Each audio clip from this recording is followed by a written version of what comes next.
music playing tonight. All right, welcome everyone to Dire Bear Venturing Company. It is Monday night, and it's been a bit, and I apologize, but at the same time, it was much needed. As in the U.S., we had the Thanksgiving holiday, and so we took some time off. And then last week, just needed a little bit of more of a break, so we decided to take one. But we are back. We have 2 weeks before we actually go off air for the rest of the year.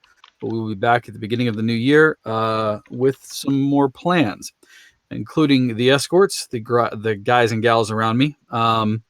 Also, a new show on Wednesday nights that I will tell you more about soon. In the meantime, I am Heath, your DM, aka the Dire Bear GM. You can find me here on Mondays and on Wednesday nights over. We are Nerdsmith as I run Obscurum, a City of Mist actual play. I am joined, as always, by the wonderful people around me, including Maddie, Eric, Molly, Sarah, and V. No Steve tonight. He is taking the day off. He is not feeling well, so we wish him a speedy recovery and hope to see him again on camera soon. When we last left off, a fist fight had taken off. Not an actual fist fight so much as a fight in the pits that went the way of one individual. At the end of the night, some of them made their way back. Maybe not necessarily to the place where they were resting, but they all found a place to bed down for the night, so to speak. Before dawn breaks the next day, I will ask if there is anything that any of you would like to do prior to the next morning. I will start with Eric. Yes, actually. After he finishes laying down the magic circle for Ezra, he is going to look around, just like, did anybody see Zora?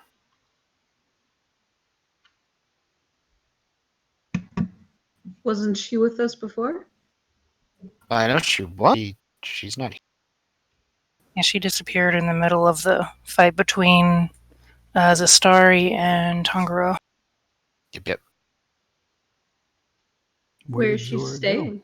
Yeah, she went up to the roof. Ah, to that perch that you found up there.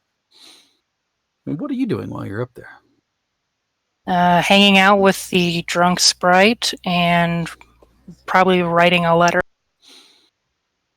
All right. So while you're doing that, you're looking around to see what's going on. Tangaroa, what are you doing?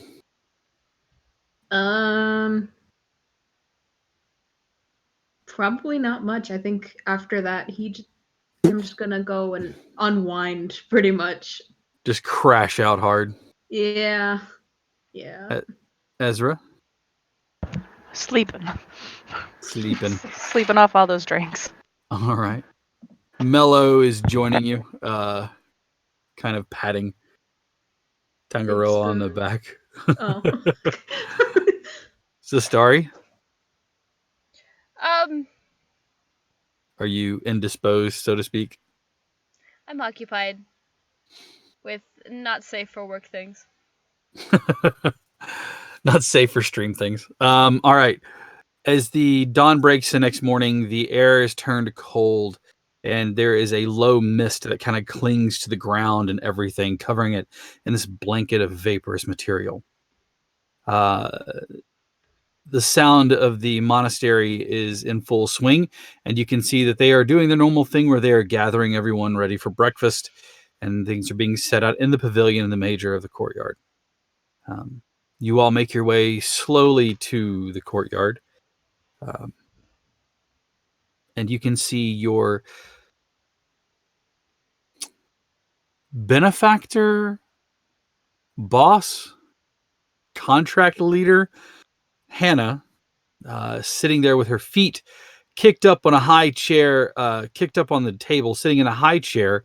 Not a high chair, but a high chair. She's a halfling.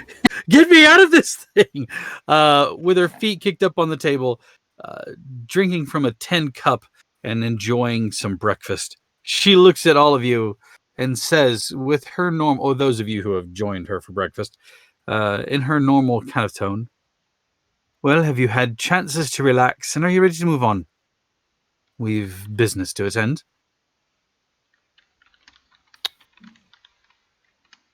Yes. I just want to drop off a letter before we leave town, if possible. She scoops some more breakfast onto her plate and then looks at you and says, "Well, you have until we've finished breakfast." She's gone. All right. Zastar, are you joining them for breakfast eventually? I'd probably saunter up about midway through breakfast. Okay. Tangaroa, Ezra.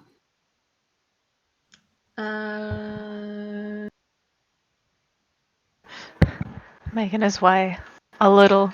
The moment he sees food, it's just like beeline for food. There's no breaking the boy away from the food, so Tonga will just Join him. I will eat as well. Yeah. All right. As you are eating breakfast, she's talking about the things that she's done for the last few days and acquired materials. Satiel, she is regaling you with stories of the Achaemenid Moors, talking about the history therein and things like that. It's some of the history you know, some of it you're not familiar with. While she is talking, you watch as a man dressed in simple clothes, but with a lasso or a rope around his belt on a hook there, comes walking up to her. He has a couple of rolled parchments and he sets them down and opens them up and starts talking to her about the business of contracting the wagons and the men to porter into the moors. They go on and on about the conversation, and she signs off on them. She does a little bit of bantering about or bartering on the price of things. Eventually, them coming to an agreement, she hands him a satchel of gold and then looks at those of you who are around her. As a matter of payment that I believe I owe you. She motions to Sateo. Seeing as you're the one that keeps track of the paperwork and the contracts, what is it that I owe you for your time?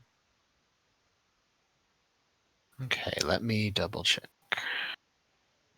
So it was 8 per day. This is me talking out of character. 8 per day. Mm-hmm. We were on the sea. We were on the sea for 2 weeks. Okay. Forgot my boy. Yeah, 14 days. Remember that this is a 10-day week, so it's actually 20 days. Oh. Okay. Good information to know. Well, damn, son. Yeah, I know that now. So 20 days. He hasn't been counting the days he's been spending in Jopus Landing. Okay. So 160 gold. Yep. And that's per person, or is that total for the party? I forgot. Is it 8 per person? Contract is 8 gold per day. Hannah gets first pick of information and artifacts before they go to Satil. Treasure is split 40% to the party, 60 to her. She covers all the travel expenses, but if we want magical items, they're covered by us. Okay. So that's 160 gold for the entirety of the party. Mm. And she sits down and counts it out and hands you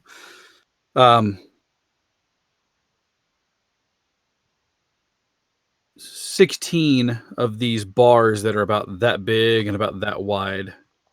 You're very familiar with seeing the marks.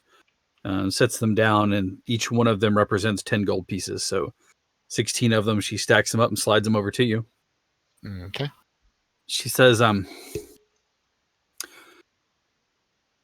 glad you could all make it here for breakfast. By the way, let's go over what we're actually looking for.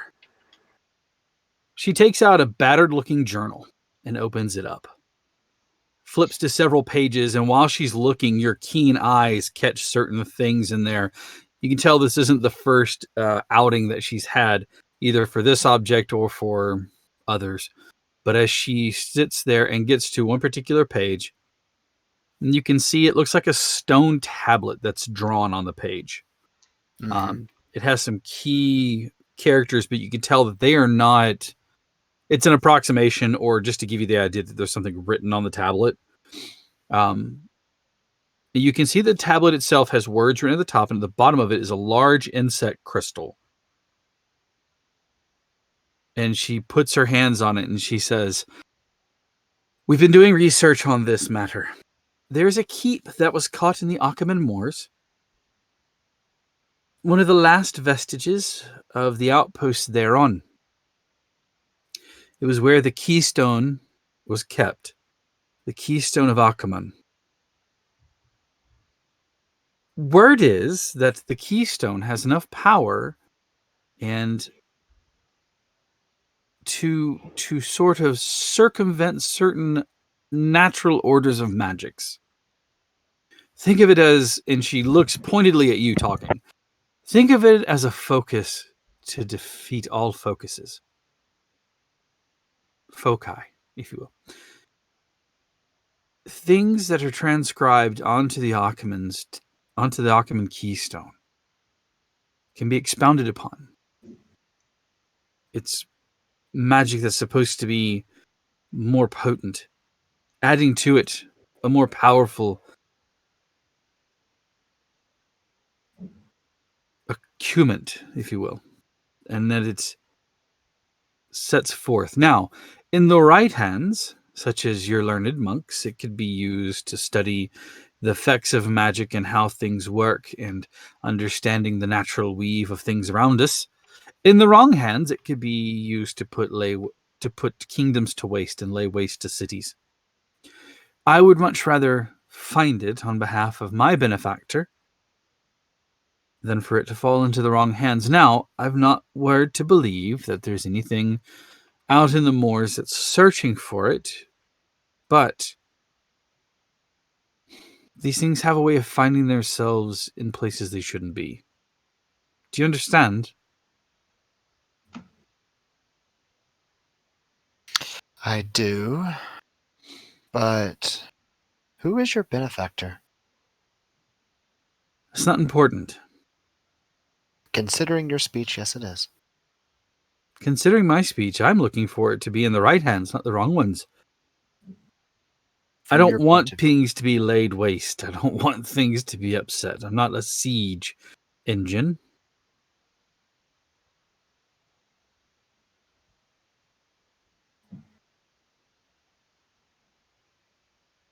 So, and she closes the journal quickly, latching it again, slipping it into her bag.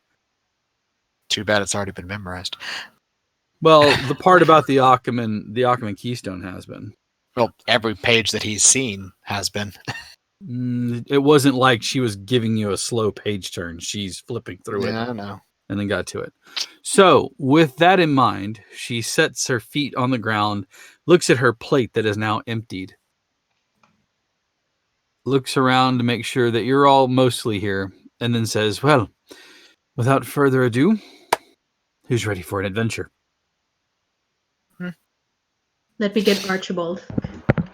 Mello is carrying the chicken. Why? Good.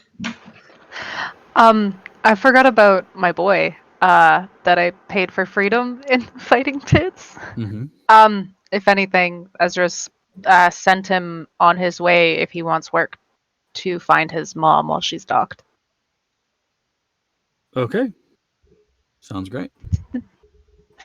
If he wants work and if he wants like a good, decent life, I guess, sent him on his way to his mom.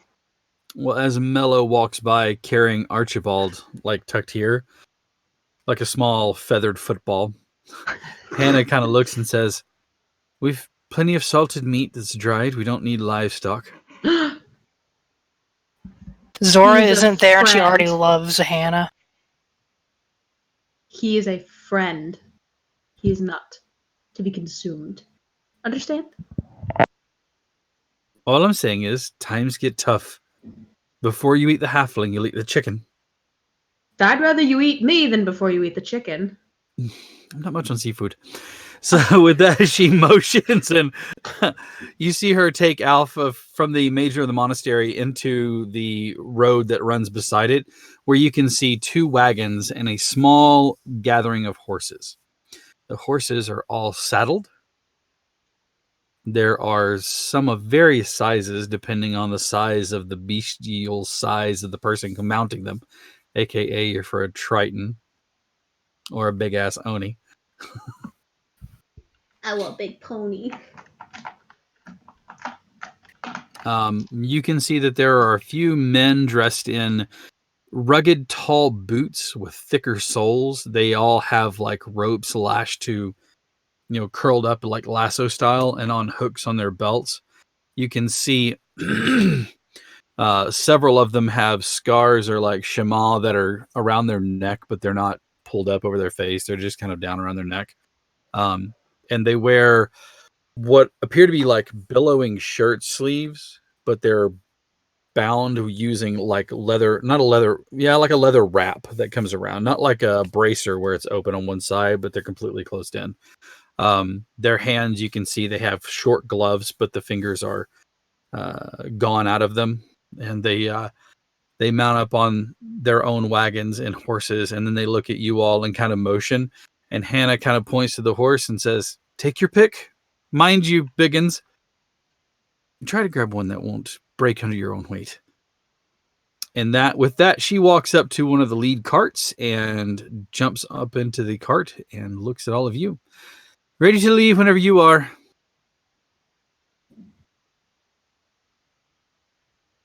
Before they leave, Zastari is going to approach Satiel and ask for her share of the payment.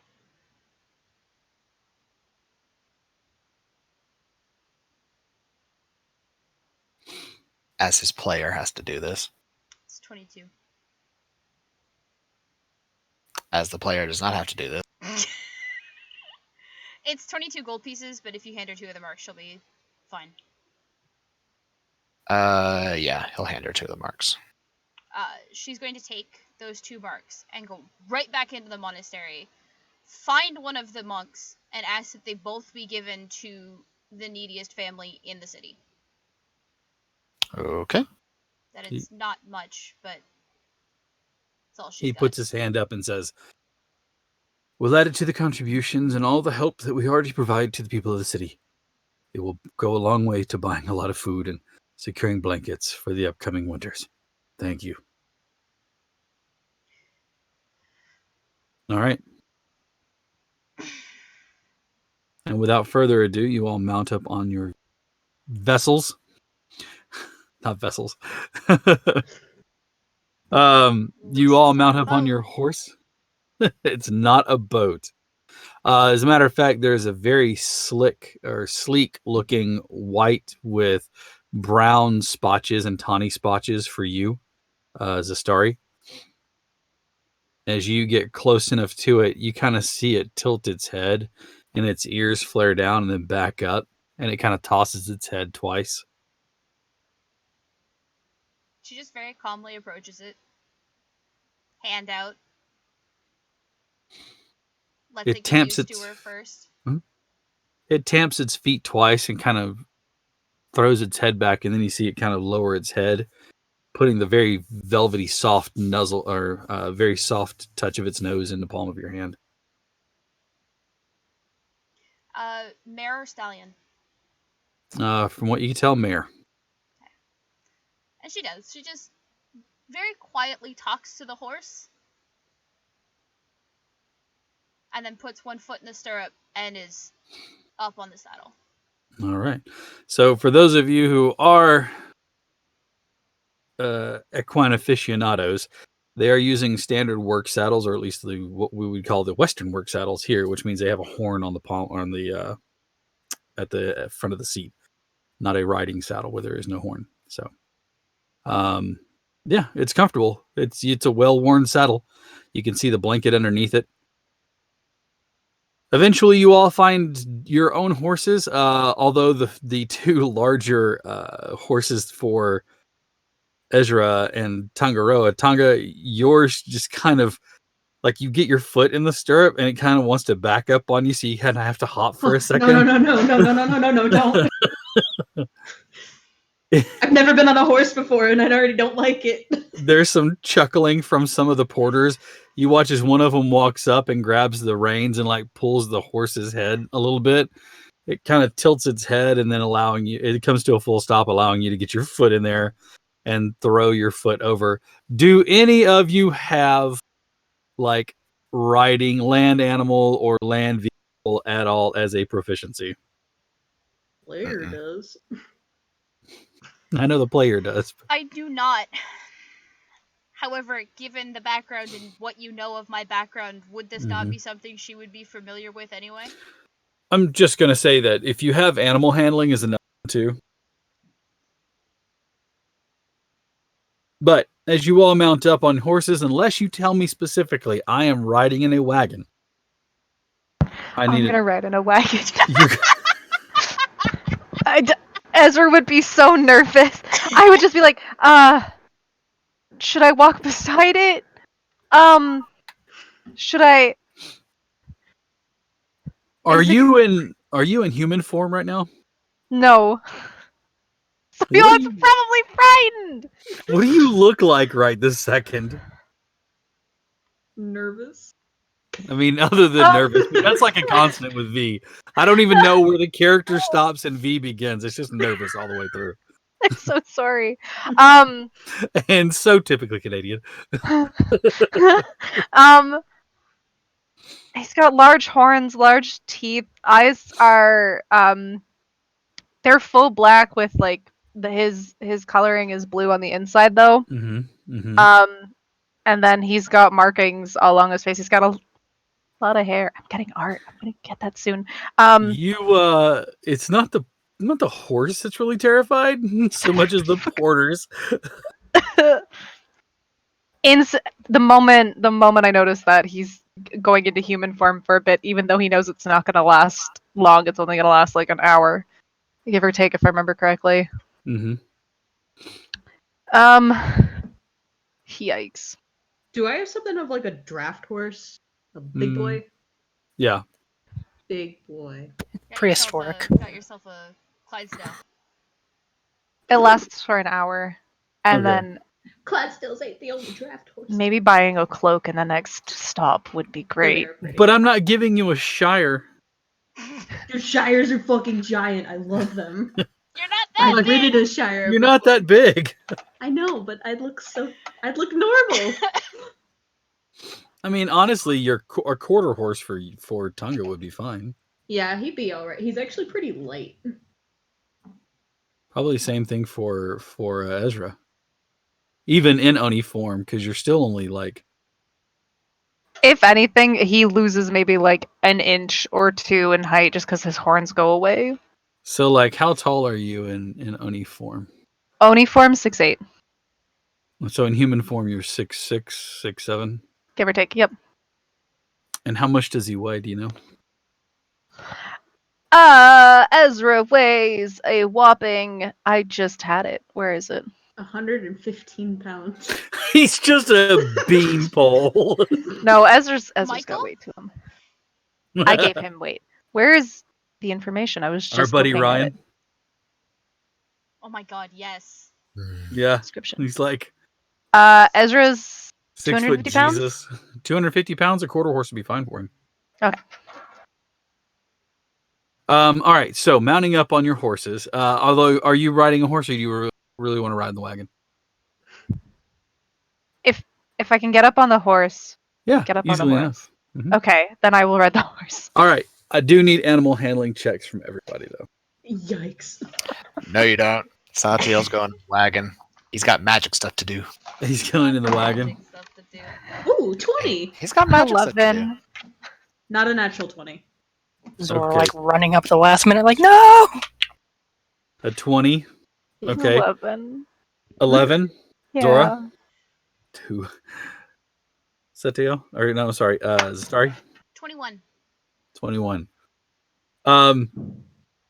There is some laughter from some of the porters as they watch the Oni, who is now in human form to try to be less terrifying, is laying across the saddle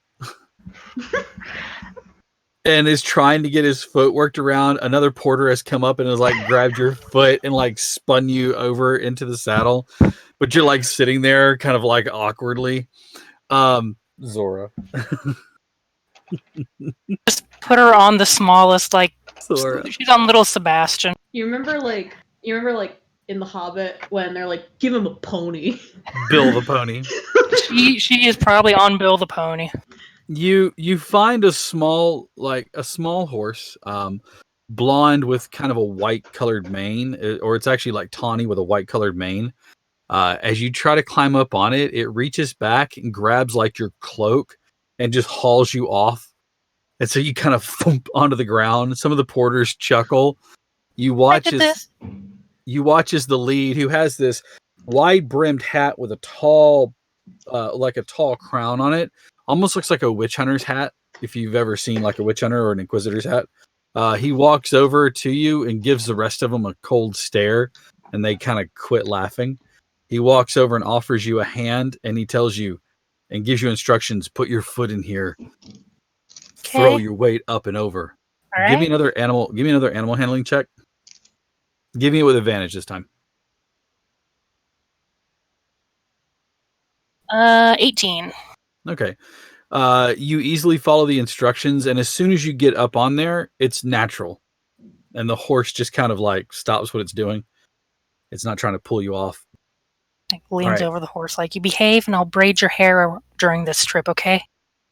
You watch as it kind of tosses its head once. Okay. We have an understanding. It does that thing where it tilts its head back and forth, shaking its mane. A little bit of dander and dust come up out of it, and you're like... Pulling out a comb, and we'll proceed to braid the horse's hair during this trip. One hand on the pommel, one hand on the horn. Pulling out like seeds from her pocket, just druid crafting. Yeah. It's going to be the most glam pony. Eventually, you all start making your way. The wagon is whipped. You watch as the porter that was going to ride in the spot where you are at, Setiel, takes the horse that was reserved for you. He moves the horse up alongside the wagon. There are a total of 6 porters, all in all. And I keep calling them porters, but they're basically caravan drivers and, those guys. But they keep an easy gait. If they notice any of you struggling, you'll watch them kind of come up beside you and help out.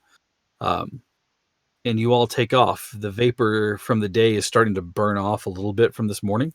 And eventually the sun comes up to the full height. And even though the sun is up, it is still kind of cool out. And you find yourselves wrapping your cloaks and things around you to kind of keep the cold from biting in. The wagons make its way through into the woods where the shade kind of cuts out some of the sun, so it definitely turns a bit cooler. And it has that wonderful piney, cedary kind of smell in the woods. And as you move along, you can see the route that you took earlier to fight the hags, and you continue on through the woods. Your first day takes you far out of the city, but not so far that you couldn't make a run back for it. Moving at a regular pace, you guys find yourself several miles from town.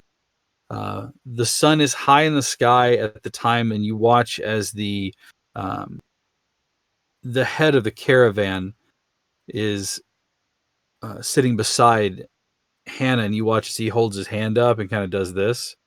And you watch as several of the porters break out from the formation that you guys are at. So it's wagon. You guys are kind of in the middle, and there's a wagon at the end. And they kind of make their way. Satiel, you're in the front wagon along with Hannah and the head of the caravan, the driver. This might be a weird question, but what does the flora kind of look like? So there's not a lot of undergrowth because of the fact that it's a pine thicket, kind of the way it's set up. So there's a lot of pine trees and coniferous trees throughout here. So with a very few deciduous ones. Most of the deciduous, you can see that their leaves are starting to turn to that golden color. So there's not a lot of undergrowth. Most of it is, like I said, different pines, mostly big silver pines and things like that. It smells wonderful, though. I love the smell of a good pine forest. Anyways, Setiel, you listen to Hannah as she kind of turns in the seat, crooking one leg up, and she looks at you and says, your party's prepared to do what they need to fend the caravan if need be, correct? So long as the caravan doesn't give them a reason not to, I suppose. Oh, they'll do exactly what I ask as long as the money's still there. There's not much trouble in the way of bandits, so much as to say. That's really sort of been run out of this area. However, occasionally a loose animal or something that doesn't fear the size of our group may make itself present, so I just wanted you all to be aware. One of the things that they have been scanning for, especially as the trees start to scan out and we start to get to more rocky territory, is to keep your eyes open for large creatures such as ogres. Okay. He turns back and looks at you. We hadn't had one in this way for a while, but damned if I'll get caught off guard. Any of your folk fighting up close, or are they all at a distance? We're a bit of a mix and match mix. We're a bit of a mixed bag. Yeah, it's like we're a bit of a mixed bag. I can do both. I call myself a frontline fighter.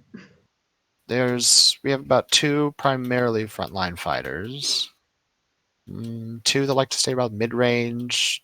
Zestari just kind of goes where she wants to because you can't really stop her. Many of you tend wounds? A little bit. All right. My lot will make sure the caravans don't get carried away if you take care of the major threats. Do you understand? Okay. Excellent.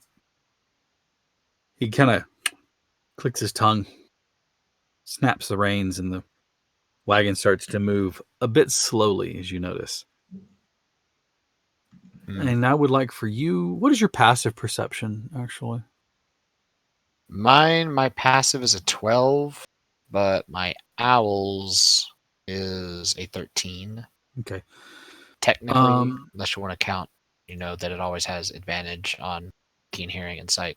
Go ahead and it's actually a hearing thing. Give me a roll perception check, please. And you guys are my owl? Yes, both of you. Let's see. Zestari, Zora, Ezra, and Tangaroa. Who's riding fore and who's riding aft? Who's riding forward and back? You guys are riding wagon, you four, and then wagon behind. I feel like naturally I would be more towards the front. Okay. Though I'm not confident in my horse riding skills at all. Wherever the horse wants to take me at this point. So you're falling. So you're to the behind. left? I don't know. Into the trees? Whatever. Ezra has the horse that's always like going off to like get like bite the leaves off the tree. Just a little out of formation. It's like it doesn't stop, but he just kind of strips some of the pine needles off. Yeah. Okay, so let's say so let's do this. Zora, Ezra, behind Tangaroa and Zestari. No? Zestari doesn't want to be anywhere near Tangaroa. Okay. So she'd actually probably be up next to the head wagon. Okay. I would like for then Zora and Ezra to give me perception checks, please. She does have a passive 16, if that means anything. Okay. I have a passive 16 as well. Okay. What did you roll on yours? Satiel has a 12, but his owl has a 17. No, what did you roll?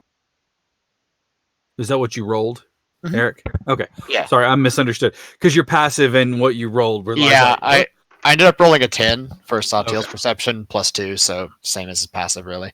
I rolled a 21. 17. Okay. 21. All right, 17. Okay. In the front wagon, underneath the tarps that are kind of keeping things covered, and you see there are several crates and what have you. Some of it is foodstuffs, and you're aware of that, and other camping gear.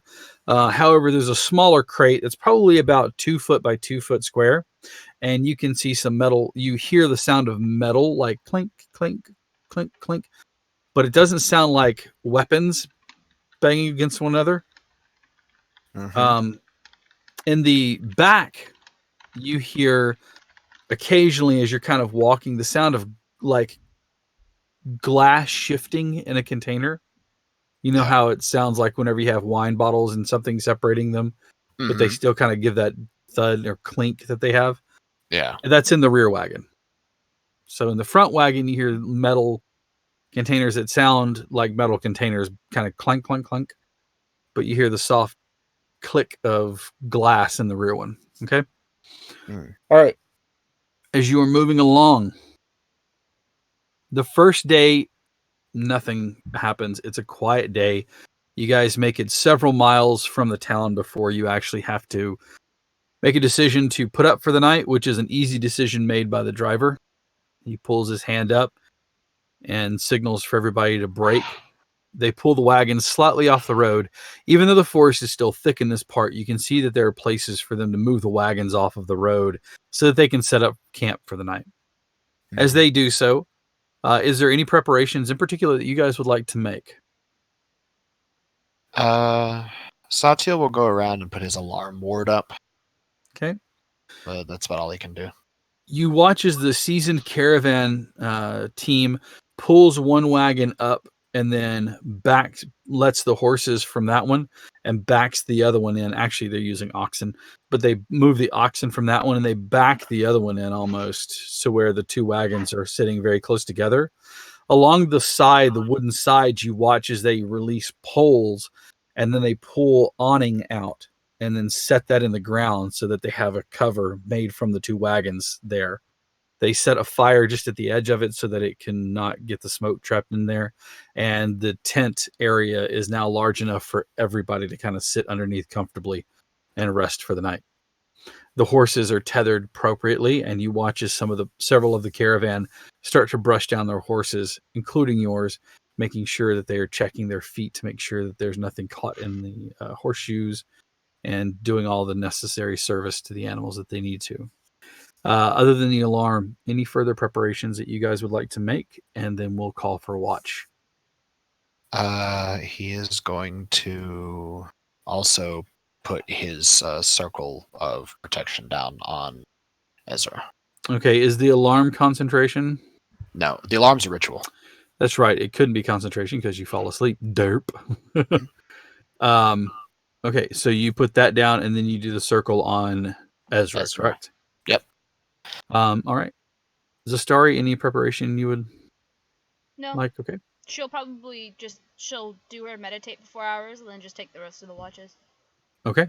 And then who will be taking the first two watches then? I'll take one. Okay. Anybody else? I'll take the one with Ezra. Okay. That's perfectly fine.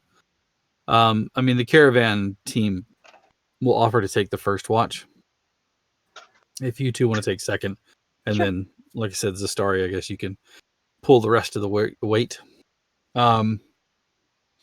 The meal for the evening is simple fare, but it's filling and it's warm, which is more importantly because you can already feel the temperature from the day dropping even further. The caravan driver says, "I've been to the moors more time than I care to talk about. It'll only get colder. I asked if we could wait until the summertime to do this trip, but unfortunately, it appears as though the answer to that question is a resounding no." And Hannah just kind of beams at him for a moment. He just shakes his head, tucks into his soup again, or to his stew again. Well, when you have a lead, you have to chase it. Exactly. You never know when it's not going to be relevant anymore. And you won't know when you're too late until you're already too late. And nobody wants to be late. Late has its advantages. You've never been to a noble party. Late has its advantages. Never cared nor had the reason to go, so I'll take your word for it. Well, I'm going to turn in. And she pulls her cloak and a blanket that she has and tucks herself into it. The first watch passes without any issue. The two of you are set up and ready to go for watch. Give me perception checks, please. 14. 17. 17. Although not on top of the camp, somewhere nearby, you hear what sounds like the plodding of feet until you realize that it's actually kind of shaking the ground a little bit. Boom. Boom.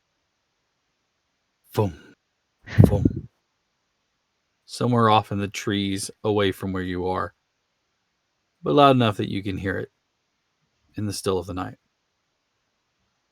The rest of the watch passes without any issue, and you can finally start to wake Zastari. As you do start to wake, or slip Zastari from her trance, one of the things you'll notice is that several of the caravan are watching, their eyes open and watching nervously out into the woods. When they start to speak, it's not in a language that either of you probably recognize. What languages do you speak? Tangaroa? Common, primordial, abyssal. And Ezra? Common and giant. Okay. Nope. It's not a language that either of you know. Would Axel know it? Maybe. What languages does Axel have? Let me double check, but I think he has Common, Sylvan, something else, but I'm double checking. Okay. Where'd it go?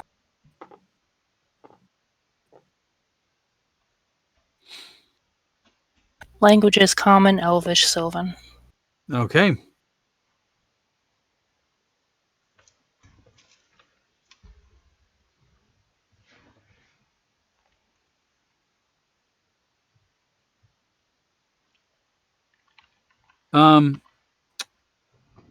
No, it's none of those. Okay. As you wake Zastari, they kind of quiet for, like seeing that you guys are arousing Zastari from her trance. I should back that up a step. Is there anything other than taking watch that you two would like to do while you're watch or discuss?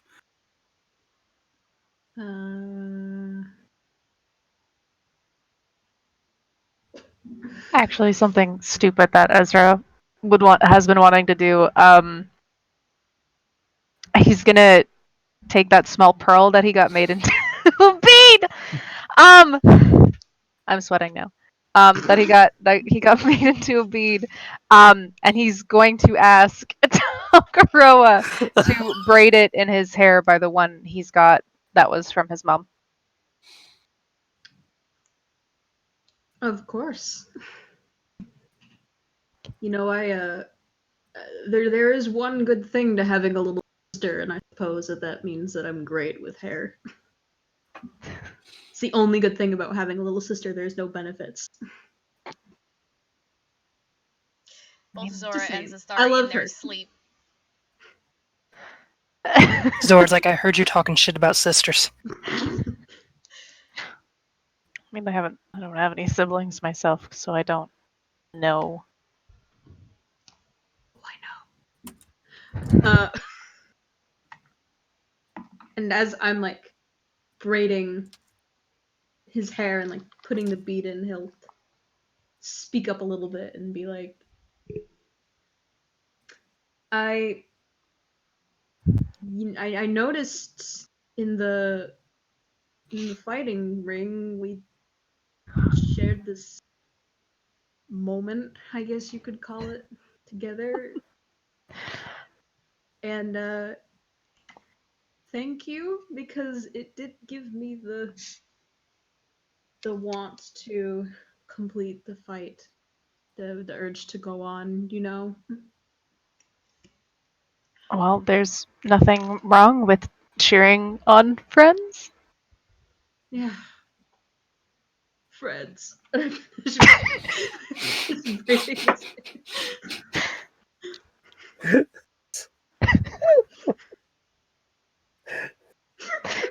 Friends! Right! Bros! Yep, just Okay. bros. Good friends. Yep. Quiet sobbing from behind you. Your hair gets pulled a little too tight. Oh, sorry. Okay.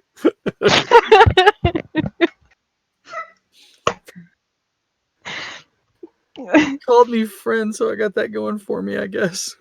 That's it. As you wake Zastari, a couple of the caravan folks, you kind of heard them discussing what languages does Zastari speak?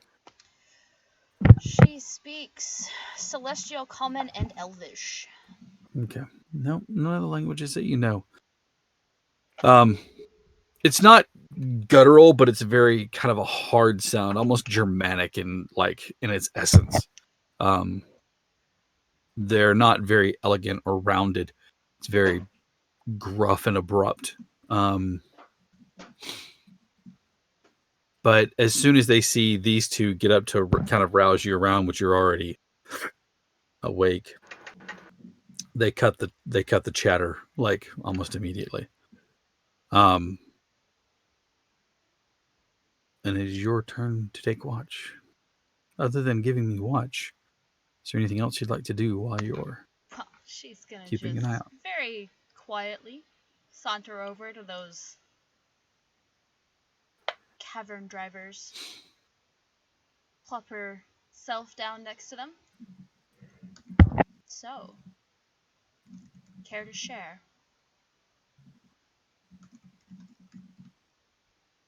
Perhaps in common. Or Elvish if you speak it. Don't speak the language of the tree folk. Speak the language of the rock crushers. Small and sturdy folk they are. But anyway, you heard the footsteps in the darkness, no? Oh, of course. I'm meditating, not sleeping. It's far enough away at the moment to not worry about, but should it come closer, it'll be a fight for all of us. I worry with something that steps so heavy that you can hear it yet so far away. Perhaps ogre? Safer bet is some sort of giant. I don't like either, though. Well, if you're worried about protection, I'd trust the Oni before I trust the Triton. All right. I don't care to trust either of them as long as they fight to save us. Well. At the very least. This is fine. And you watch as they seem to finish their conversation with you as they roll over. She wishes them a good night and then gets up and patrols within the alarm area. Okay. Nothing strenuous, just keeping watch. How, actually, is it a cloth cover on the caravans? It's like a canvas material. Yes, okay. Mm-hmm. You can even, like, if you were to touch it, you can feel it has some sort of a kind of a sheen or some sort of yeah, but you can't get on it. Fatty substance. No, you no. We'll support having rain on it, but not support having a person sitting on it. She'll just get up in the driver's seat of one of them. Okay. And just yeah, easy enough. With her feet up on the on the buck on the seat. Yeah. You know. Give me a perception check. That's not very good. It's a total of 5. Right, that isn't very good. All right.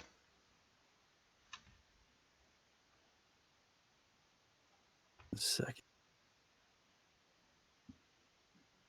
Okay. Well, good news. I don't think it takes a very much of a high roll. Yeah, he definitely isn't.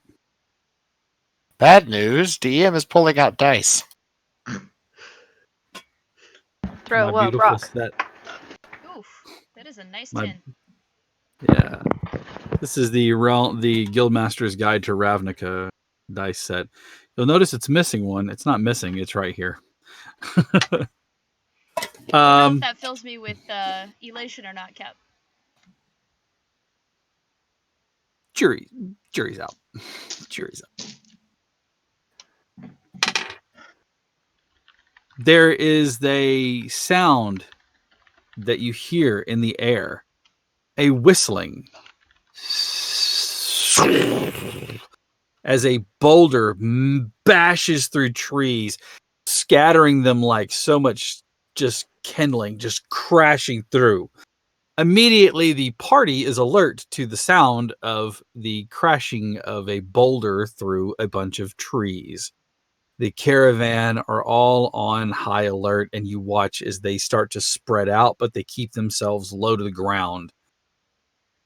And I would like all of you to go ahead and give me initiative rolls. I will collect them from you in a moment. This is literally boulder falls Somebody out threw a of the rock. sky and kills your character. A rock falls and everybody dies.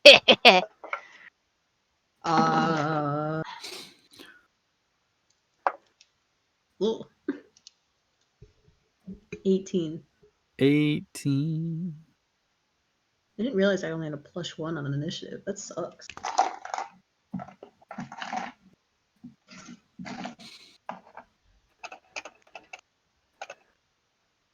All right, give me just 1 second here. I just realized something.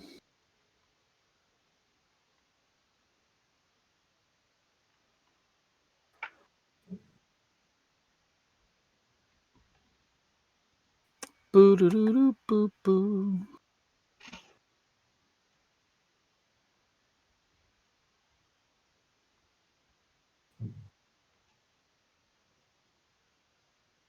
Now that we have the correct campaign up there, everybody can hover over the D&D Beyond extension. Our sponsor for this evening and every episode of the Escorts, D&D Beyond.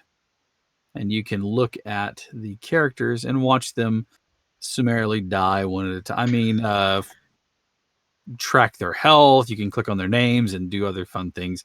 As you hover over the B is just to the right-hand side. If you just hover to the right edge, you'll see that is there.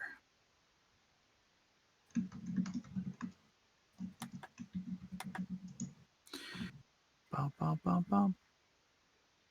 What if I do that? Then, oh, let's not do that. Okay. All right. Now, with that being said, let me pull my dudes up here.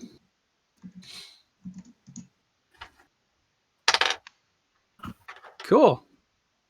All right. Anybody have higher than a 20? Me, 20 or higher. What'd you have? 21. All right. I feel like that's a first.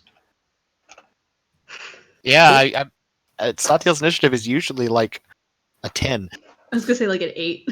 Yeah. 15 or higher. What'd you have? 18. And 15. okay.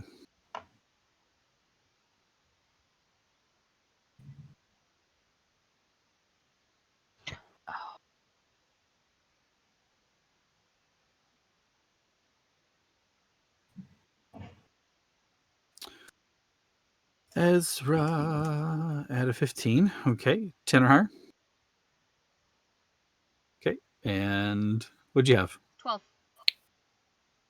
12. No, sorry, Super 13. zesty. I can count. So 13. 13 for super zesty. Okay. Zora? 6. Zesty Supreme. Zesty Supreme. Easy on the sauce. I want the Alfredo. Mellow is the emotional support. Parmesan crust. Oh, come on. Sorry. She's a well-seasoned marinara, and you know it. She is she's a spicy one. She's got the chili flakes on the outside edge of it. And I only say that because her I'd hair eat is it. super red. Phrasing. You're welcome. Love it. What can I say except you're welcome? And that'll be cut out. All right, so With that being said, Setiel, you are up first. You see looming in the trees, opposite side of the road, about 40 feet from you, a figure that stands as tall as the trees themselves. Brutish and looking. You do not have dark vision, do you? Yes, I do. Oh, that's right. You see it standing brutish, thick of body and neck. A club in its hand. A boulder in the other. Oh, no boulder. Now, because it chucked it. But a large club in its hand. Yep. A hill giant. Oh, boy. What are you doing? And this thing has very obviously chucked a boulder in our direction. Yes. Well, no shit. Yes. Okay. Bonus action, his blade song is becoming active. Mm-hmm. As an action,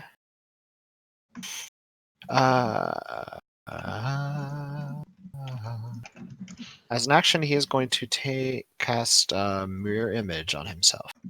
Okay, so bonus action was the mirror image, or was that the action? Bonus action was blade song. Mirror image was action. Okay. His so mirror image. His movement is going to be spent moving kind of away from the party a little bit, as to not cluster up, considering boulder and big ass club. Just swath of people. Yeah, all right. that's why I moved. Got you. You see this thing standing incredibly huge, like maybe 15, almost 20 feet, just standing over the crowd. Looks like his hands could easily reach down and just pluck all of you up out of there. Hey, Ezra. It is Tangaroa's turn. Would you like to tell him to leave us alone, please?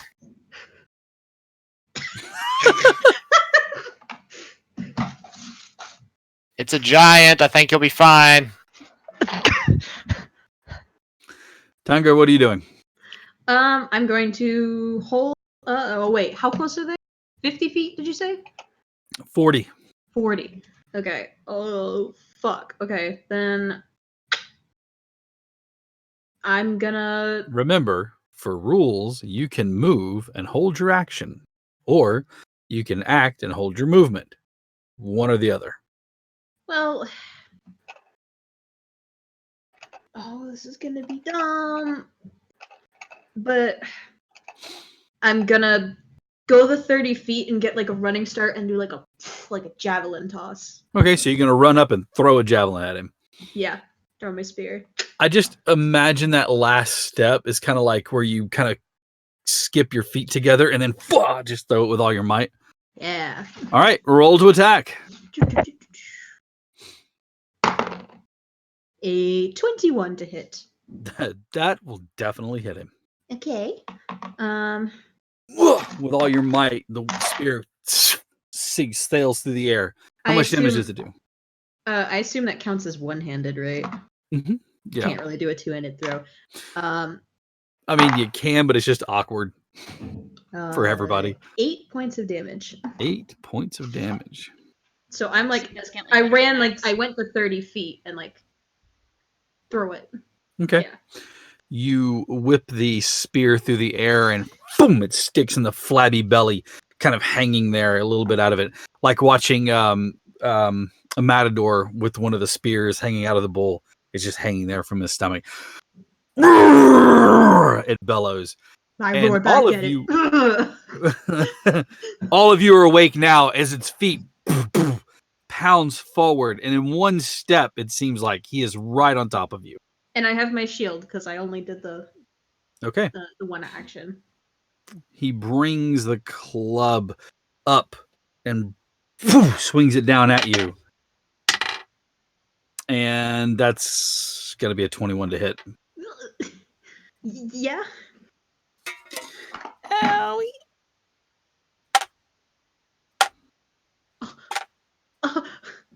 Stop rolling dice. 16 points of damage as he slams into you. That wasn't as bad as I thought it was going to be, but still, it sucks. But his second attack... Oh, no. ...is only a 13 as he swings and catches you, but tries to swing it back overhead, and you nimbly dodge out of the way, bringing your shield up, and it skips off of the shield and leaves a nice divot in the ground right next to you. Your arm is like tingly, kind of numb from the feeling of it smacking the shield. But all right, that is his turn. Ezra. I guess He we're gonna looks ask to it do what's you up. harm. It looks to do harm, but I'm It still gonna looks to add do harm. in In in giant. The fuck you doing, bro? Why? Why? Food. Oh, You look tasty. yeah, he's a snack. Okay, we're gonna go hit it then. All right, I guess we're gonna go hit this damn thing. He's hungry, but I don't have anything to offer you, so yikes. Okay. It's been a while, so do I get 2 attacks and then I can spend a key point to hit twice? Let's say it again now. You don't have multi-attack, so you can attack, and then you get your bonus attack, your unarmed attack. You can spend a Okay. key point at that point in time to do a flurry of blows. You get 3 Which attacks. is okay, cool. That's not gonna hit. I can already tell you right now. 7, 13. That actually hits. Okay. He's a big target. Big man, I'm going right for the knees. I can't see that dice.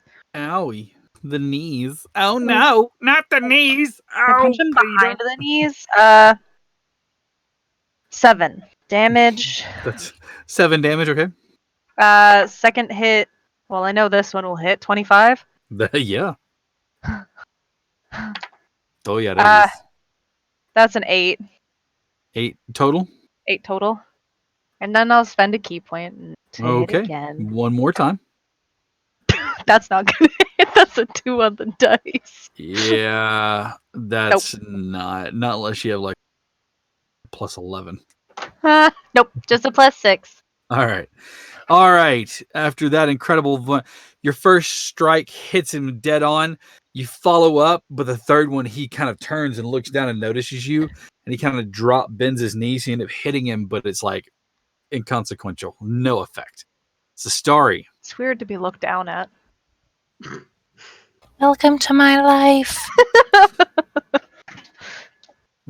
Welcome to her every day, at least as a character.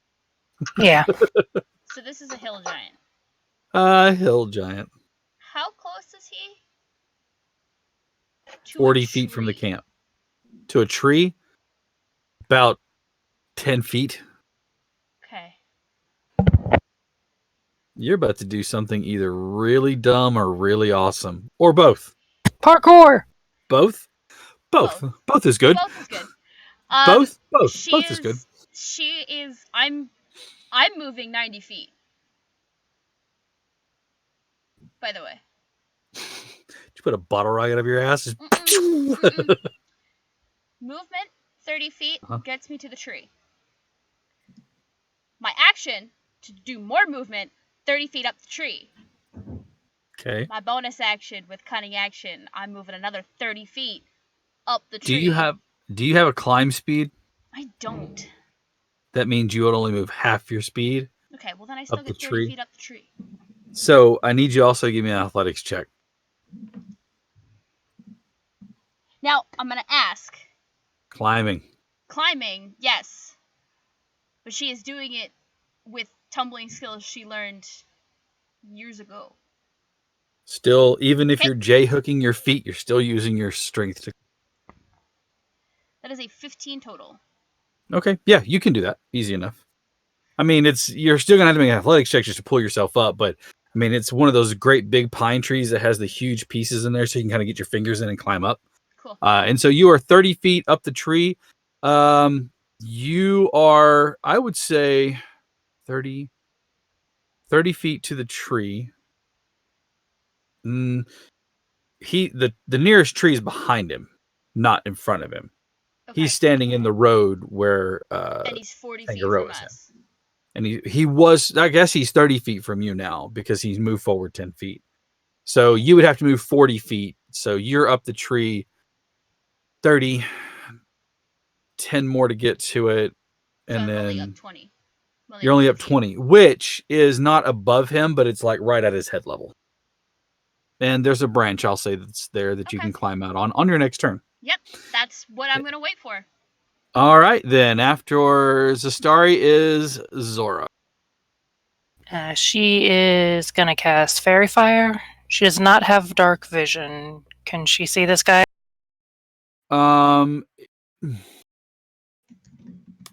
You're casting it in an area, and he is 20 feet tall. Okay. I'm gonna go, yeah.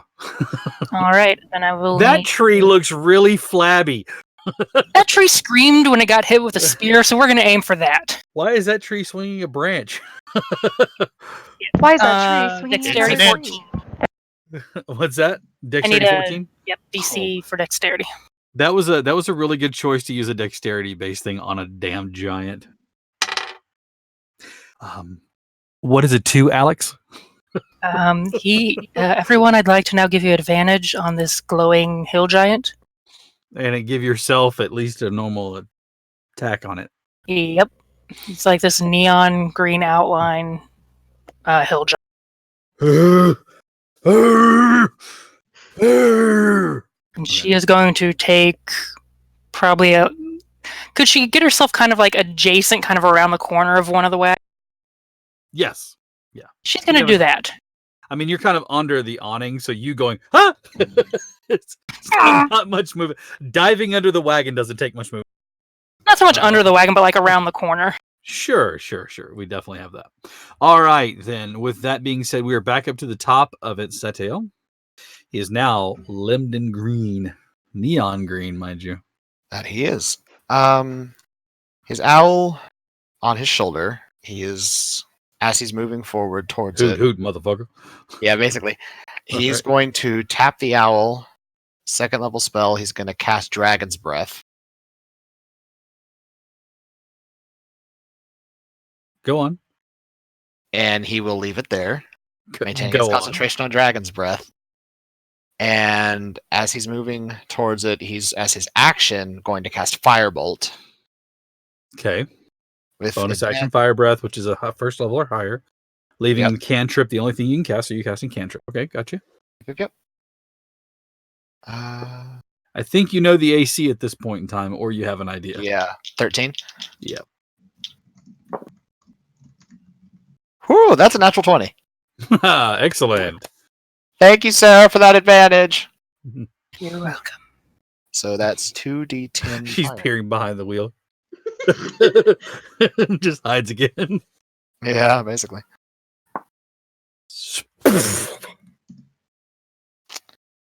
12 fire damage. All right. You watch as it hits his shoulder and erupts. He howls out. You said 12? Yes. Okay. Sorry, I erased my numbers and I was like, Yeah.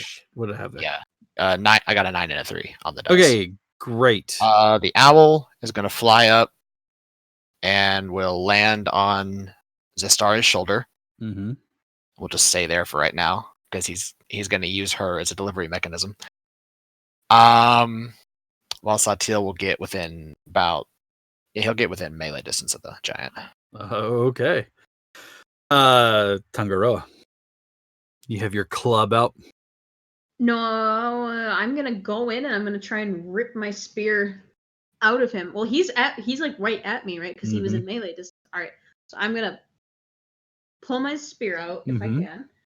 Okay. And then I'm going to two-handed spear it right back in. So you're dropping the shield. Yes, I'm gonna drop my shield. Okay, lower your AC by 2 for this. Mm-hmm. Bang into the spear. Go ahead and roll to attack. And while I do that, I'm going to smite it. Smite. Smite! Yes. Smite. All right.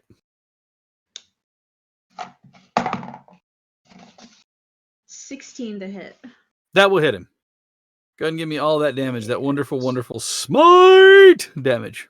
Oh, it's been so long. 2d8 for smite. Okay. Yes, because he is not a fiend, nor is he undead. No. Okay.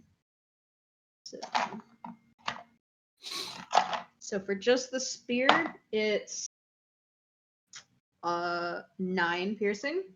Okay. And then the smite is 8 damage. 8 fucking radiant damage. All right.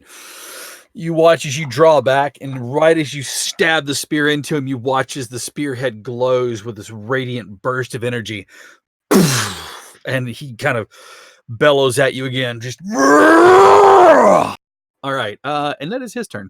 He doesn't like you. Wait. Bonus action. Yes, you do have a bonus action. I apologize. I'm going to cast Compelled Duel against him. As a bonus action, is that spell a bonus action spell? It is. Excellent. Is there a save that I have to do against that? A wisdom save. Okay. 13. 13. Okay. No, that is a 9. So now he is disadvantaged on attacks against anybody other than you. Is that right? Yes, and he is focused on me. The spell ends if I attack anybody else. I don't think if anybody else attacks it. He looks down at you with his dark eyes deep set, his brow jutting forward, and for a second you swear they go to pinpoints of red as he just looks at you and you only, and brings his club up to hit you. Cool. Because it's his turn. Okay, the spell will end if somebody else damages it, but that's okay. Okay. That's okay. His first attack is going to be a 24 to hit you. Okay, yeah. And the second one is an 18. Those both hit. Okie dokie. Owie. Your next action should probably be to lay on hands. Myself.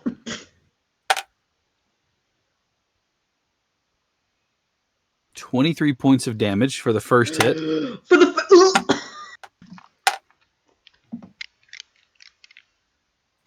11 for the second one. I'm unconscious.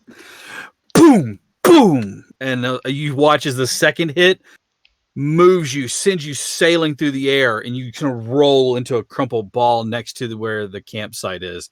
Immediately, some of the caravan folks start to grab you and pull you in. That is his turn, and his eyes dart around to whoever's next. But it is not his turn. Ezra. Yikes. Okay. We're gonna hit it. We're gonna try. How is he looking? Is he looking like a big slab of fuck you up is what he looks like. Nasty. He's grade A, gonna wreck your Do I still day. have advantage on a hit or no? You still have advantage on the attacks. Fairy On Fire all of still them? up. All of Yeah. them. Fairy Fire is up. I It's didn't. all of them. I didn't roll advantage. Whoops. What would you? I should have aimed for the crit, Yeah. but I didn't. It's okay. Doesn't matter. It already happened. 14? 14 hits. 7 damage. Okay. We'll do the same thing. I'll do the spend a key point to do the third hit as well. All right. This is just the second hit. That's another 14. Okay. I keep rolling 8s on my advantage. That's okay. It hits. 7 damage again. All right.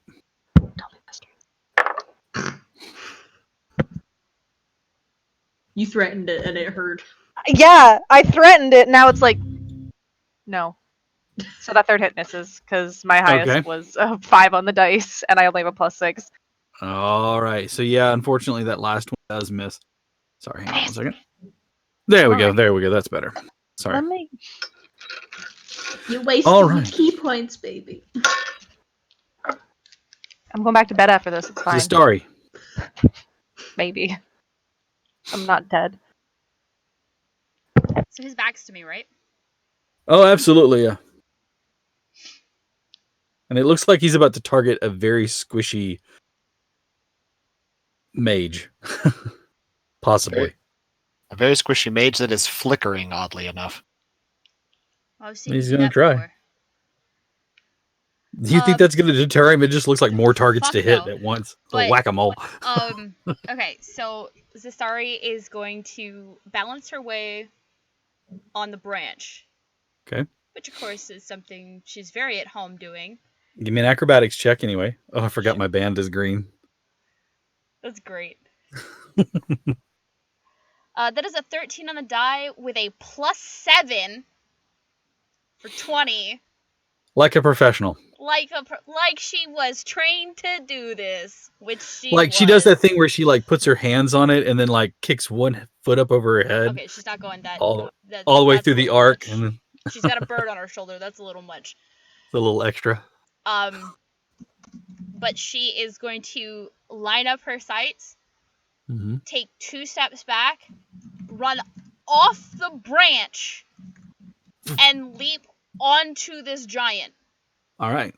And I'm assuming she winds up pretty much right either on his shoulder or clinging to his back. I'll say you're on his shoulder. You land boom on his shoulder with your heels. Just Yeah. Does he turn and look at me? Oh, good. She's aiming for the eyes. Go for the eyes, boo. All right. Go ahead and roll. Which I get advantage on because thank you, Zora. Very fired. Oh my god. 12's not enough to hit him. No, it is not. That is a 3. As and you a try to 5. bring the blade, he just kind of brings one hand up and he deflects your shot away at his eyes. So much better.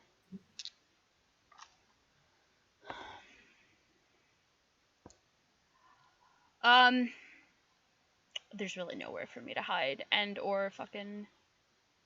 What are you using, rapier? Mm-hmm. Okay. And the Frostbrand rapier it's magical, but it's not a +1, which would have been enough for me to hit him. Mm-hmm. So you're still staying on there, though? Question. Mm-hmm. A rapier counts as a finesse weapon. Would I not be able to have a dagger in my second hand? You have to have light weapons in each hand. Okay, thank you. However, yeah, unless you had the 2 weapon fighting, which you don't, you have the weapon mastery feat, don't you? Yeah. Okay. Yes. I had to double check. I was like, do I? No, I Yeah. do. That's what I have. You have to have it's not the 2 weapon, it's dual wield. You have to have dual wield, which will allow you to balance a weapon in each hand. Did I give that to somebody? Yeah, you gave it to Chief. Oh, that's right.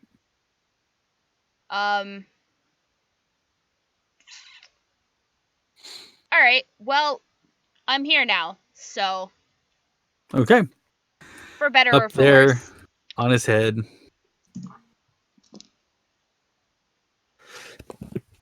Zora. The wagon guys are dragging Tangaroa back, correct? Right. They seem to be like trying to get him out of harm's way. Out of club range. Yeah, out of clubbing range. She's gonna bonus action healing word Tangaroa Okay. for 3 whole hit points. That including your wisdom modifier or your charisma modifier, whatever it is? It's a magic initiate, so it's the wisdom. 1d4 plus 1. Okay. Hey, it's better than nothing, right? Yep. And then she's going to Eldritch Blast. Eldritch Blast. All right. That's going to be 10 points of. Oh wait, I gotta roll the hit dice first. 14 on the dice for hit and 10 points of. Is that with advantage? I don't have dark vision, so I'm just at standard, correct? Correct. Yeah. Remember, it's dark outside, so Human. advantage. Right. Unless you have dark vision, then you would have advantage. Speaking of, I think you're the only one that doesn't, if I'm not mistaken. The Triton has dark vision, is that correct? I don't. Okay, that's why you didn't have advantage on the attack. Because you don't have dark vision. It's just a normal Actually, attack. hold on. Double I check. don't think I do, but Which would make no sense to me or anybody else. You live under the water. I do not have dark vision. That's kind of odd. Okay. I didn't fucking write it. No, I'm not. I'm not like I'm not angry at you. I'm not angry at all. I'm just kind of like, what? It is kind of weird, Specialize. Mm-hmm. especially because their eyes are blackened. Like that just seems like something made to see in the Yeah. depths of the ocean. That or they're all fucking blind, like all fish at the bottom of the ocean. All right. So after that is Satiel. Back up to you, buddy. Okay. He is going to swing his scimitar at this thing. Scimitar. Yes. He's also gonna. Probably doesn't need to move. So never mind. Just a scimitar swing. About to go booming blade. No. That's an 8 and a 9 on the dice. If you have a +5, I do have a +5. then it hits. Or screw you, dice. For 4 damage. 4 total. Yeah, because 1 + 3. Okay. The owl sort of flutters up on top of Astari's head. It's like hoot, hoot, hoot, hoot, hoot, hoot, hoot, because this dude's facing them, right? And it opens its mouth again. You expect a hoot. What happens is a firmly soar as a 15-foot cone of dragon fire erupts out of this tiny pygmy owl's mouth. It's all of a sudden it's like Looney Tunes, just a blackened, soot-covered face, like the hair blown back and everything. Dex save. Save? Yeah. Yeah. Yes. I don't DC know. 15. How do you dex save having that go off in your... No, it doesn't matter. That's a 4. So He has a -1 to his dexterity. Yeah. Come on. So the giant will take. Okay, this is either a very bad roll or a Yahtzee because that's 3 6s. Okay. So 18 fire damage. Okay. He is not looking too good now. And the owl just once that's done, just and then flies off of Zestari's head. It just hoots and flies away. Yo now! All Let's right. figure this out. Bye. All right, Tangaroa, you are no longer unconscious. You are prone, however, so it'll take half your movement to get up. You were only knocked like 10 feet away, though, so you could easily get back to him. Okay, I will. First of all, I'll turn to Zora and say, "Thank you so much," and then I will get back up, spear in hand, ready to fight like a good old boy. Mhm. And can I lay on hands myself? Well, so that was an interesting cough you had there, Sarah. It sounds suspiciously like a sentence. You only got 4 hit points, man. 3. Do something. 3. Okay, fine. I'll give myself 10 hit points. That is your action. Well, okay, then no, I'm not doing that. Fuck that. Okay. You're a funeral, because that's the only healing I can do. That's it. That's fine. That's your decision. Because I'm hoping I can kill him with this. Okay. He said, how far away is he? About 10 feet from you. He knocked you back 10 feet with that, so. Knocked me back 10 feet. Okay, so all right. Well then,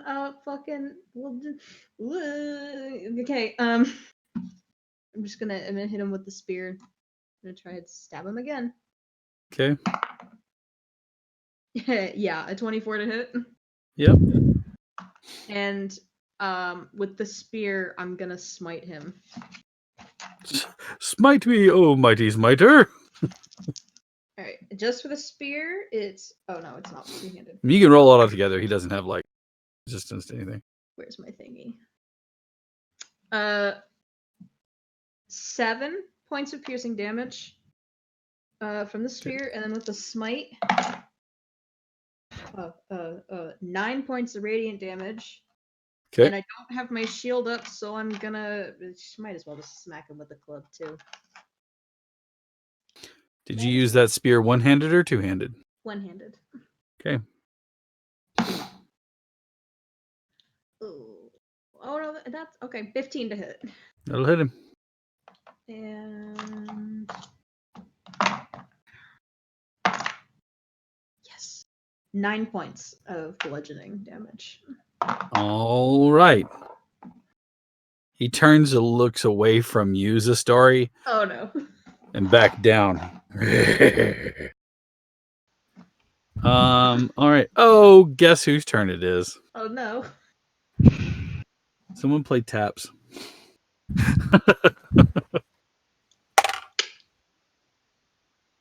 No. Tango about to I get should have nailed. healed myself.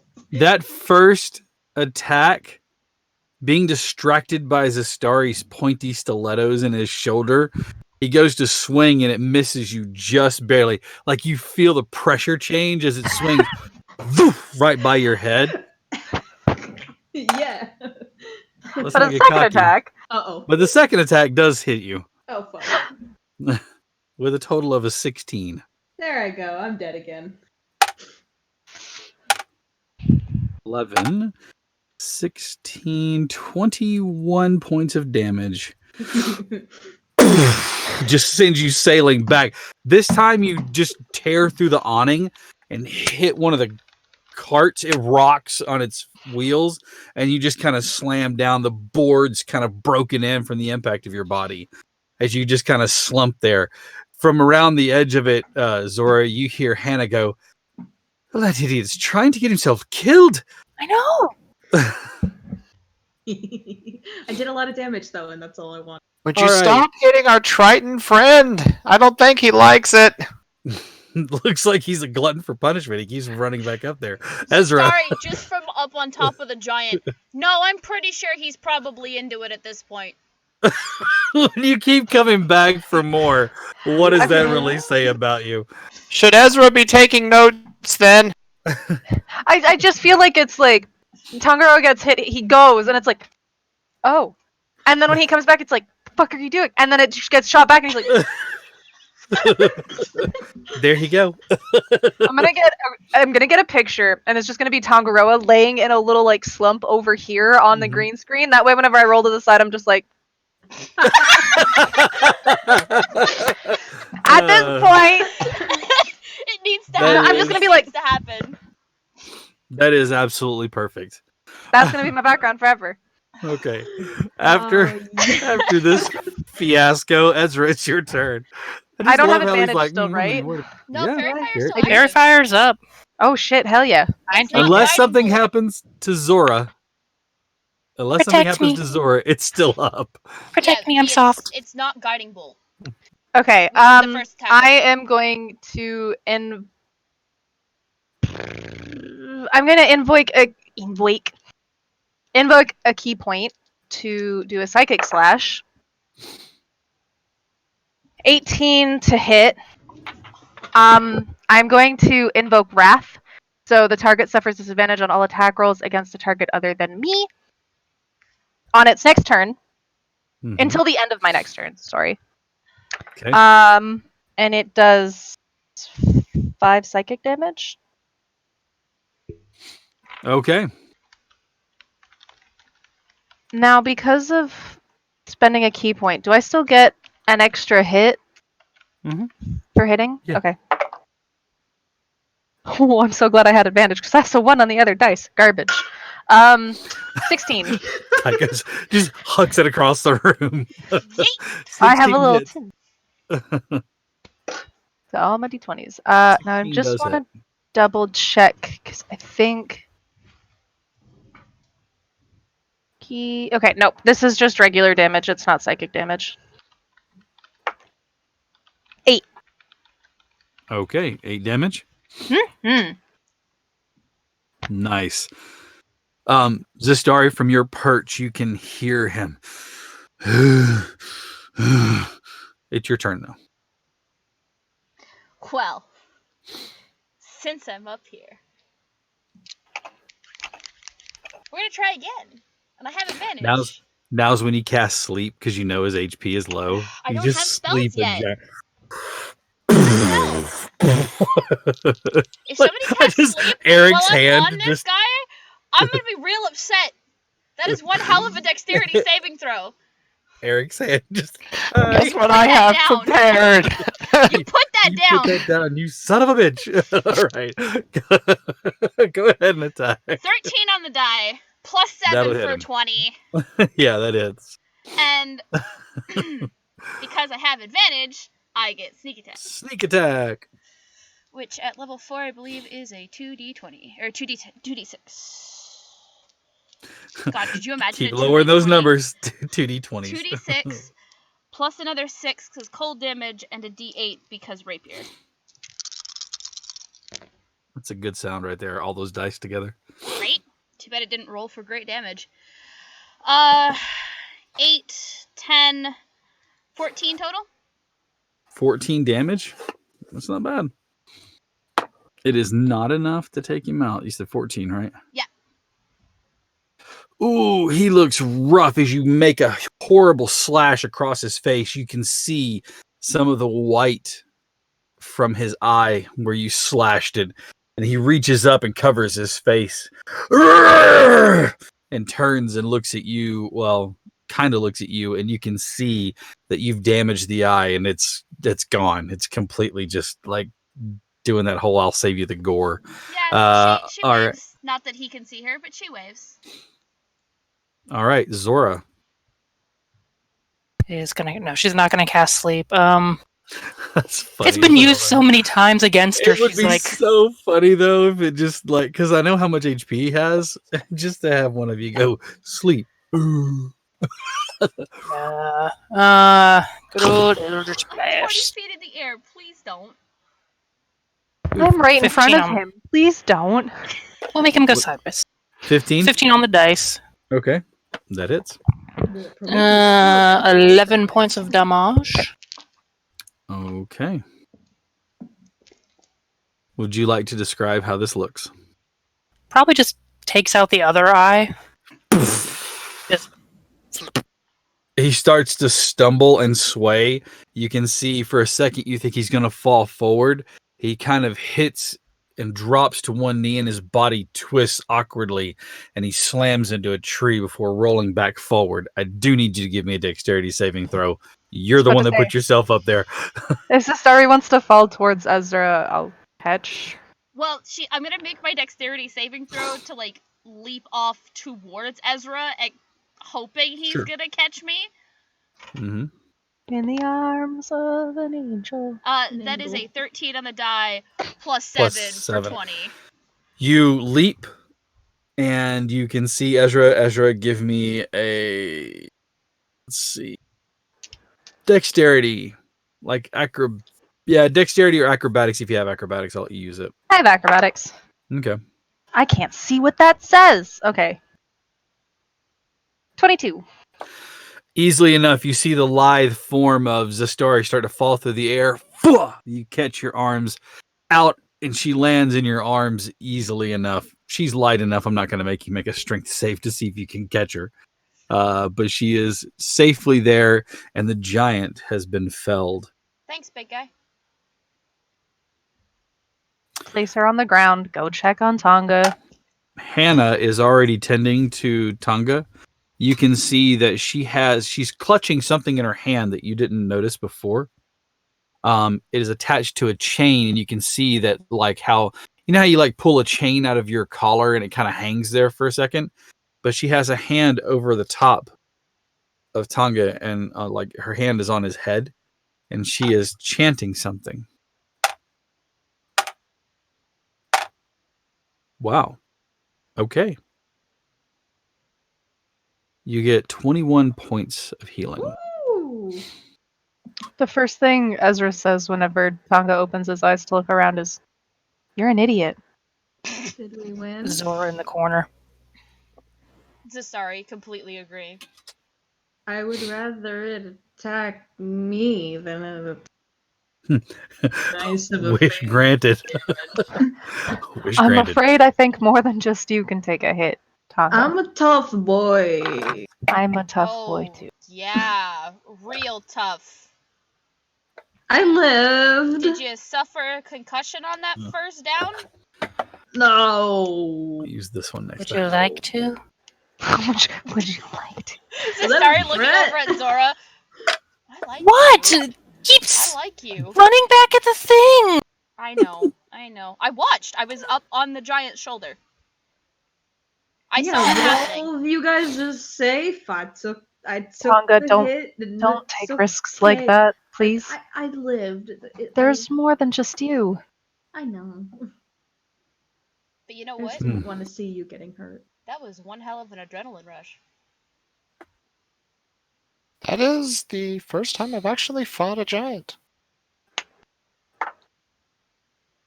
And Satil just walk over, just like pat Tonga on the head, and he will put another 4 HP onto his head with healing hands. All right. You watch as the caravan crew starts to piece together what they can, see if they need to do any major repairs. The boards on the side, which are nice and tall, are not lap boards, so they're not like stacked one on top of the other. But you did some nice damage with your body as it was hurled into them. And the awning was torn out of its place, so they're like checking it over. You see a couple of them look at you, and they just kind of shake their head, and they say something in that language that none of you know. And then they start to chuckle. One of them walks over, pats you, and says, "From now on, we call you Durak." And he slaps you on the shoulder. What? Dorak? Durak. Durak. Durak. What does that Question. mean? Durak. Is this a word Satil would have heard being raised by a dwarvish father? Yes. What does it mean? Probably been called Durak a couple of times. Oh my god, it means idiot. It means, no, rockhead. Yeah, Satil just like pauses hearing that, tilts his head a bit, is like, Guys, I got a nickname. it's not a good one. They both they start clapping. Yeah, Durak. Does the awning need to be repaired? It looks like it does need to be, like, they've already gotten like needle and thread. They're starting to get ready to repair it. This is still early in the morning, isn't it? Like there's still a couple There's hours. probably that people still can a get few more hours. Sleep. Yeah, absolutely. Okay. Zastari's gonna just like gently take it from them. It's like, go back to bed. I'll be fine. I know how to sew. Hannah, having cast whatever it was she cast, her hand opens and you watch as a reliquary falls, and it looks like gears that are kind of entwined with one another. Can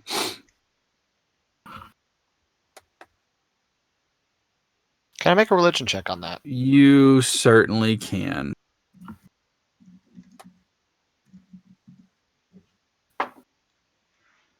It's a 10. 3 plus 7. Okay.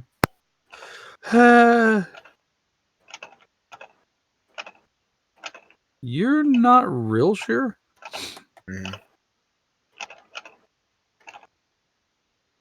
Of what that is. Okay.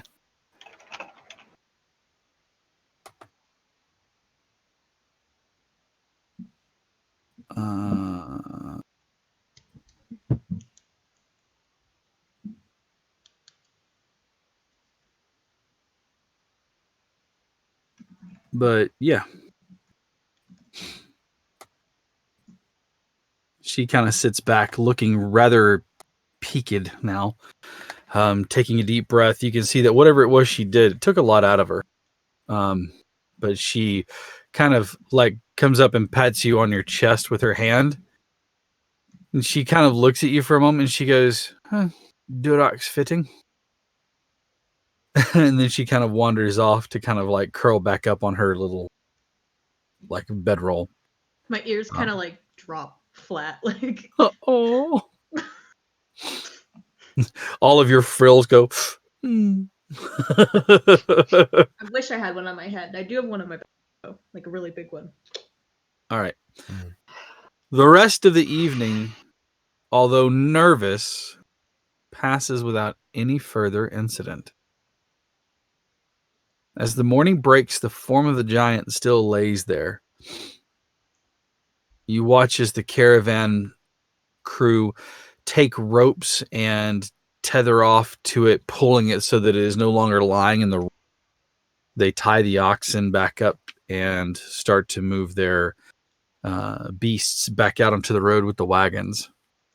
The caravan leader starts to look at this thing as it's laying there. You come to find out that his name is Lambert. Lambert, but Lambert.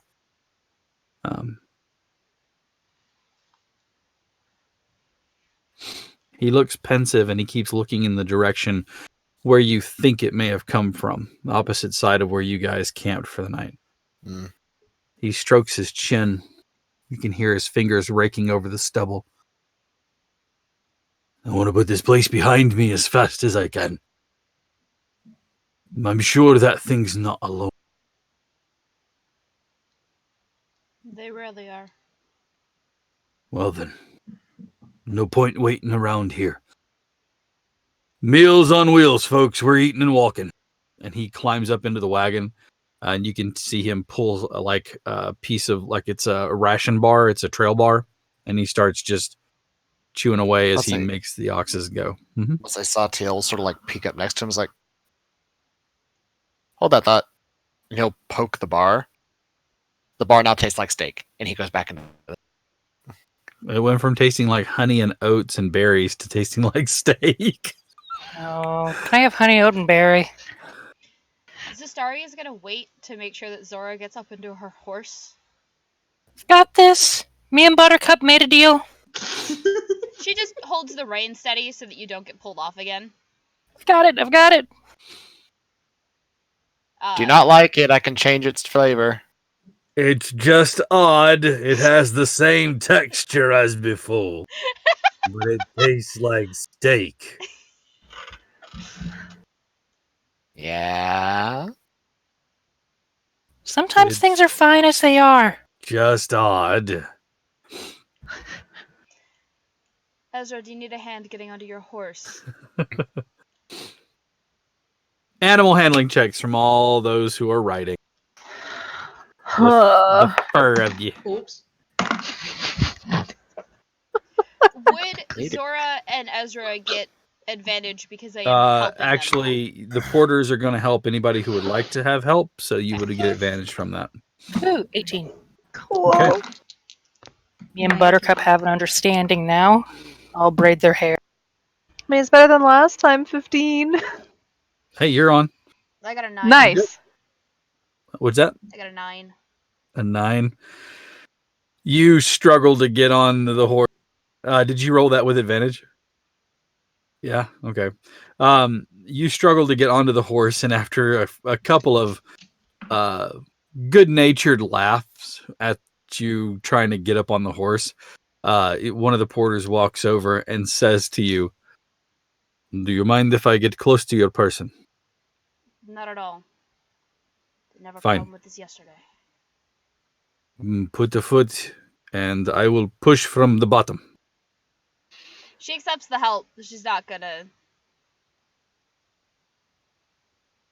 stop him. Yeah, he pushes you up. You know, the hand on your butt and pushes you up onto the horse. And he kind of does this. We go. And he climbs up easily onto his horse. Kind of gives a click of the tongue, and away you go. And as you guys march, you can see that the trees here are starting to thin out. The hills are starting to roll a little bit more, and you can see large pieces of smooth stone worn by age and time. And as you see the road start to wind back and forth, eventually you can see that it leaves the hilly area that you were in and starts to flatten out a little bit more. Eventually, after a long travel of the day, you see the hills break, and the tree line does as well. Lying ahead of you, other than copses of trees here and there, is a sparse grassland of spongy ground with heath thrown here and there. You can see there are large boulders that are sitting along the moors. Occasionally spotting out in the distance, you can see what looks to be the remains of an outpost or a keep or something here. Now more than a tumbled wall or a stone floor. Hannah stands up on the seat and points excitedly before turning back to looking at all of you. We've made it! We're here at the Ackerman Moors. And as they get settled in for the next trek of their journey, we're going to take a short break. Give us about 15 minutes, folks. We'll be right back. We are not going to go anywhere. Thanks to Lucky Dice Cafe as well as D&D Beyond for being our host. We're going to go refill our drinks, grab a quick break. We'll be back. And don't go anywhere. Tell your friends about us. Spread the word, spread the love. Get everybody in that you can. Thank you so much for everything. We'll see you soon.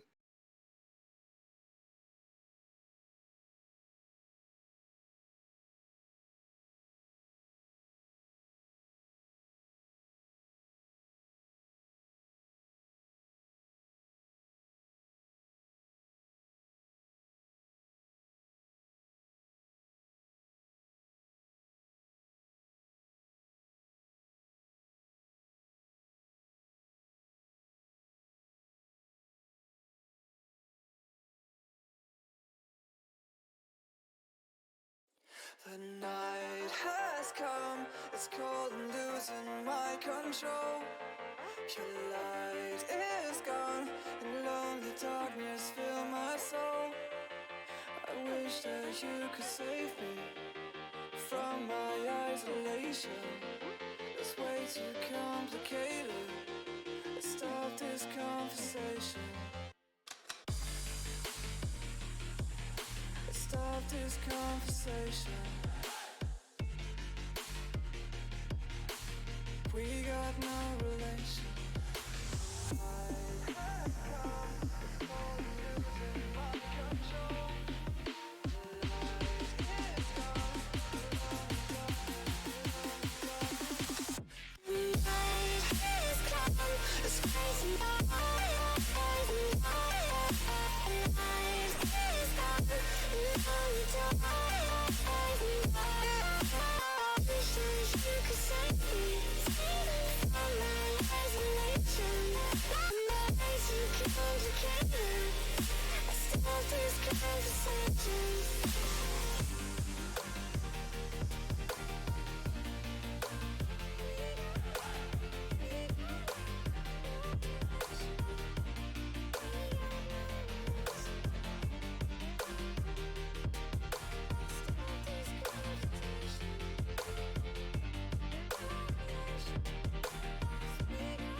Control. Your light is gone, and lonely darkness fill my soul. I wish that you could save me from my isolation. It's way too complicated. Let's stop this conversation. Let's stop this conversation. We got no relation.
I was ready to surrender my heart to you, only you.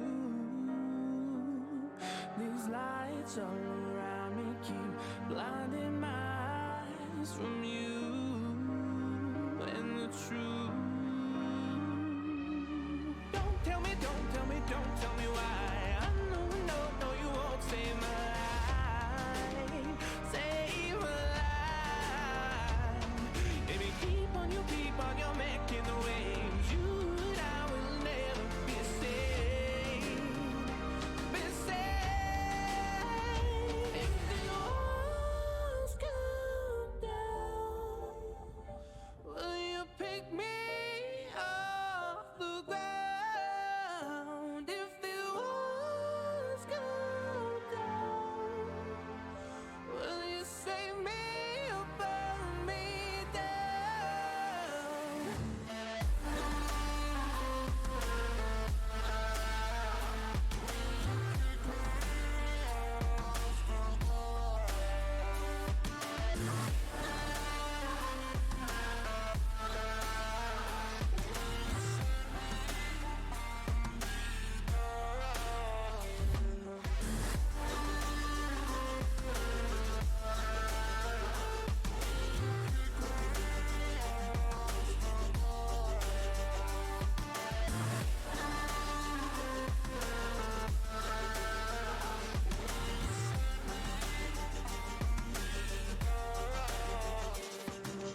I was ready to surrender my heart to you, only you. These lights all around me keep blinding my eyes from you and the truth. Don't tell me, don't tell me, don't tell me why. I know, no, no, you won't save my life, save my life. Baby, keep on, you're making the waves. You and I will never be safe, be safe. If the walls come down, will you pick me off the ground? If the walls come down, will you save me or burn me down?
Hello, everyone, and welcome back. Thank you very much. While we got through that break, whew, I feel refreshed. How about the rest of you? Yep. All right. Once again, a huge thank you to dndbeyond.com for all of your D&D needs. Please check by there with the holiday season upon us. A lot of their stuff is on sale, so if you ever wanted to have a particular book in digital format, you can go by and get that now. So check them out. And again, a huge thanks to Lucky Dice Cafe. You can find me there on South Memorial Parkway in Huntsville, Alabama, every Thursday and Friday night, as well as Sunday afternoon. I run a pay-to-play game on Thursday and Friday. This week we are playing Dungeon Crawl Classic. So come make a yeoman random 0 level character and see how long you make it to the yeah, it is not long. Anyways, as you breach the forest, you can see all around you the moors as they lay out. The ground there is spongy, and the wagons sticking to the road, you can see that they are following a deliberate path. Ahead of you, you can see ruins and things like that. Hannah calls for the wagons to stop, and she herself hops down her little halfling form, sinking a little bit in the peat. And she looks around, takes the battered journal from her hip, and starts to flip through it. Getting to the point where she needs to, she starts casting about, looking in all directions, pointing in. The problem with this book is that it tells me that it's here,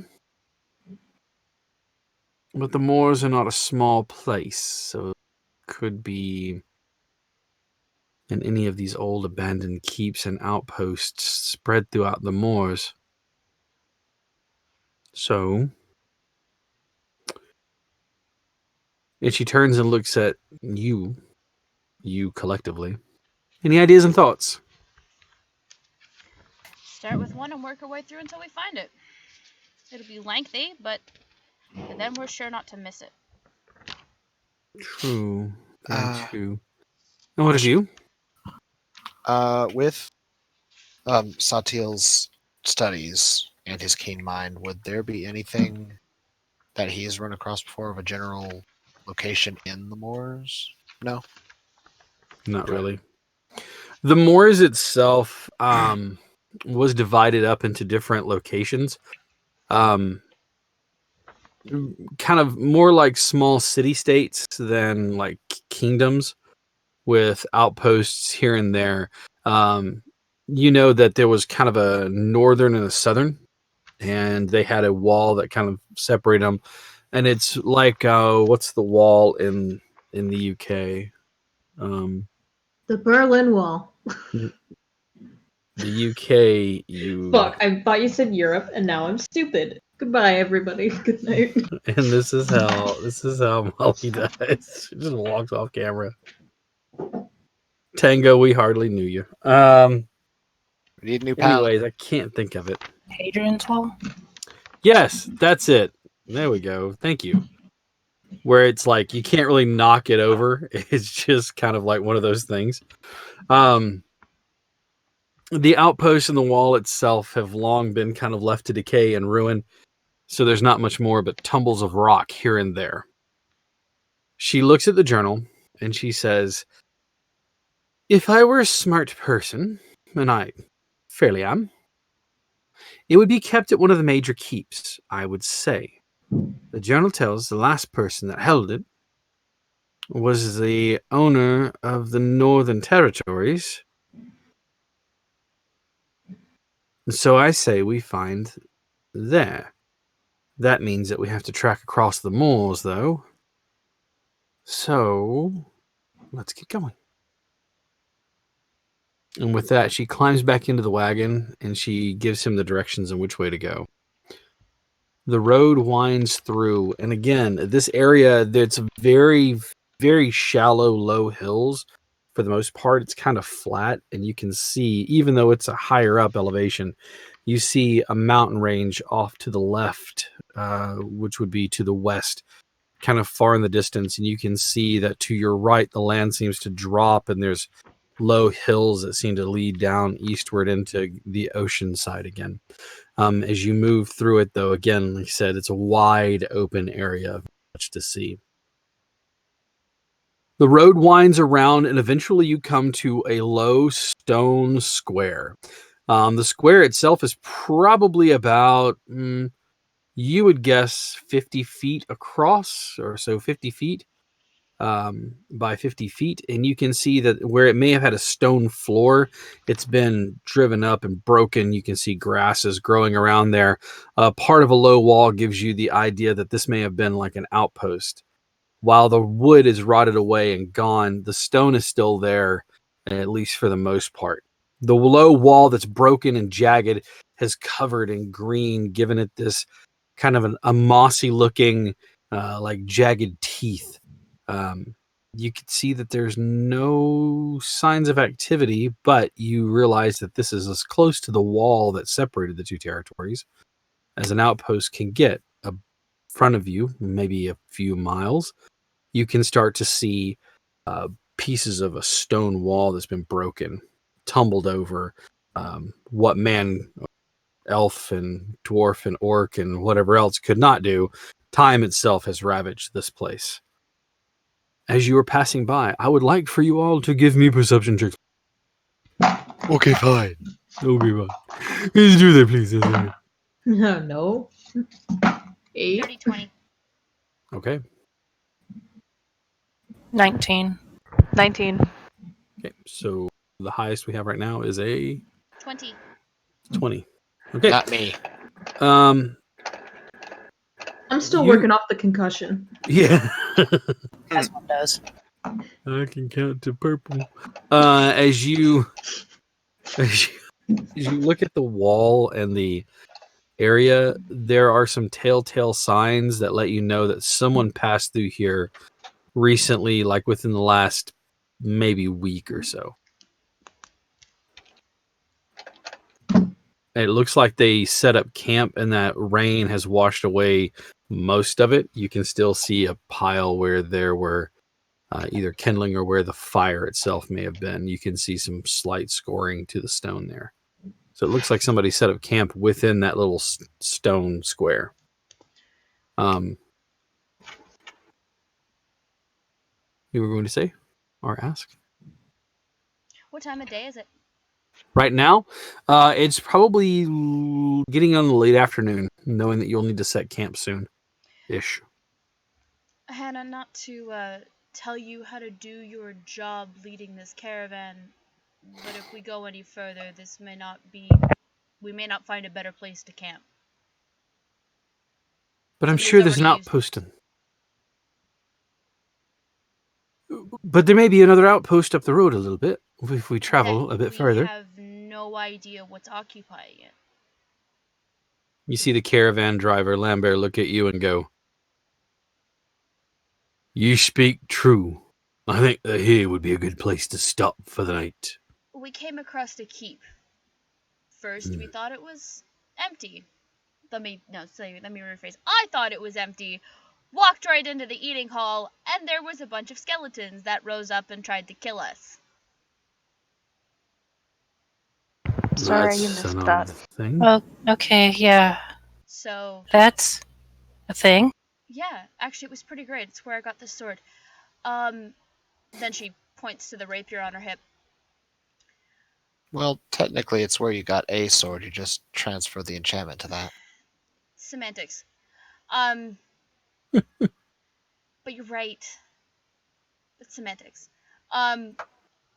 And I think considering the fact that our paladin's still trying to deal with his concussion through sheer stupidity, it might be best to rest for the night.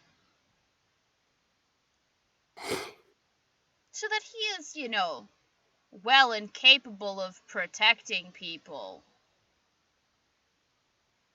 Lambert looks at you and says, "We were all there and saw the battle. There's no reason to be derisive." We'll stop here. And he holds up a hand and clenches his fist. They all come to a stop. Well, they were already a stop. He kind of motions to them all, and you see they dismount and start to make preparations. Unlike last time where they actually led the wagons off of the trail, since this is the hard-packed dirt and the rest of it is not, they actually leave the wagons on the trail and set up camp around them. They set the awnings up this time. They do the same thing where they bring them both out together. Camp is made. Who is taking first watch? Satya will put up his alarm ward. Okay. Ezra will take first. I'll take first.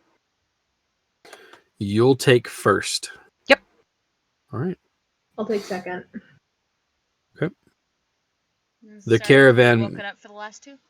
All right, sounds great. The caravan members once again tuck in. They seem to be a little less concerned as they were the day before. And as you all camp for the night, sorry, hang on a second. Okay, sorry. I was looking for something and my brain's like, where did it go? It's right here. I'm just dumb.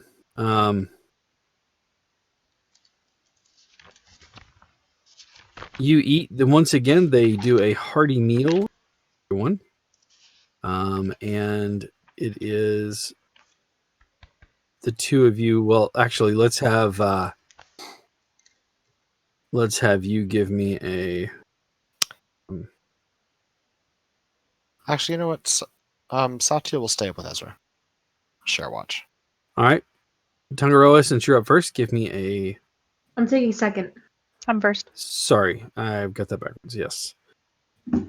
So Ezra, give me a perception check, please. Mm-hmm. I will assist that. So. All right. Advantage as you are watching together. 19.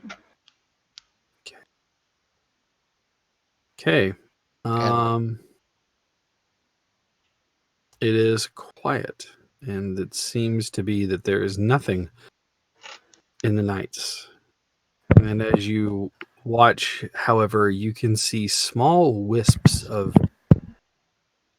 like a faded green color that sort of float in the air and then fade out again. And again, you'll watch them and then fade out. And then you watch as some of them start to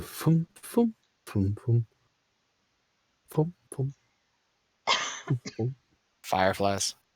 Like watching fireflies, except the fireflies are like that big around. Oh. Should I do a nature or arcana to try to figure out these are? You can give me an arcana check. Arcana? Uh-huh. I wish I could help, but I have a +1. That's fine. I have a +7. Oh, yeah. Watch me roll low. I swear to God. That is not low. That's a 22. Okay. They are not necessarily wisps, but they kind of look like will-o-wisps. Okay. Can I catch one? You can certainly try. You notice, though, that none of them are close enough to the camp. Oh, They're in okay. the If none of them are distance. close, then I won't worry about it. Yep. Yeah. During this watch, Satya will just watch him. He's like, those things kind of remind me of will-o-wisps a little bit. Don't really know what those are. Well, depending on what stories you want to hear, will-o-wisps can be the spirits of the departed. Oh. Some are benevolent, some like to play, some will terrorize you. It depends on the spirit, really.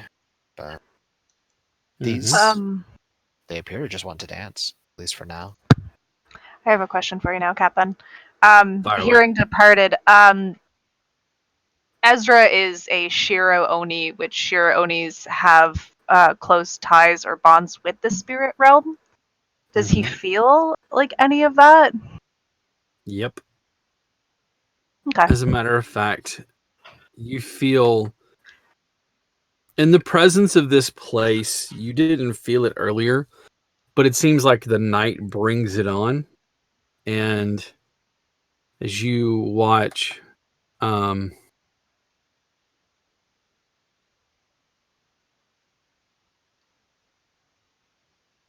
sorry.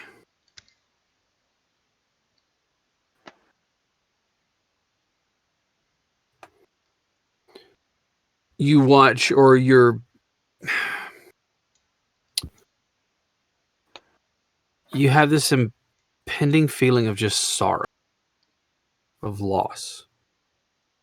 And it seems to have come with the onset of night. Along with the wisps, and you kind of notice it, the temperature in this area has gotten colder. And now there's a low fog that seems to, like I said, kind of a vaporous mist that kind of settles low in the ground. Ground clouds. And you can see that there are, watching them closely, you can see more and more of them just boom, boom, boom, boom, boom. And they've started to get closer. Now you're on the main road and you can see that outpost that's maybe a few yards from you. And you can see one of them appears to kind of bob in the middle there.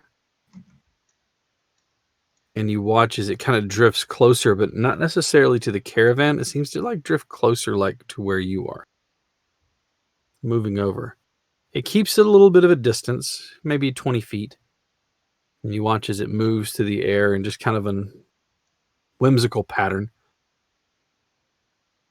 And then Okay. it kind of fades out and disappears on you. Oh. And as you're watching, it appears again and bobs. It seems to get close, like a foot, and then it seems to bob away from you, heading back towards the stone that makes up the old outpost, the remains of the old outpost. I have a feeling that this may want to be followed. Well, we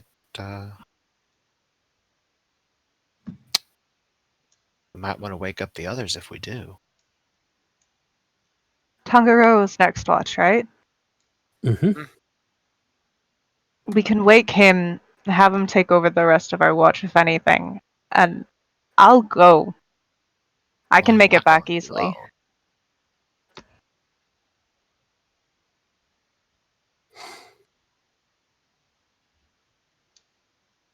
If you want to go and investigate, I'll go with you.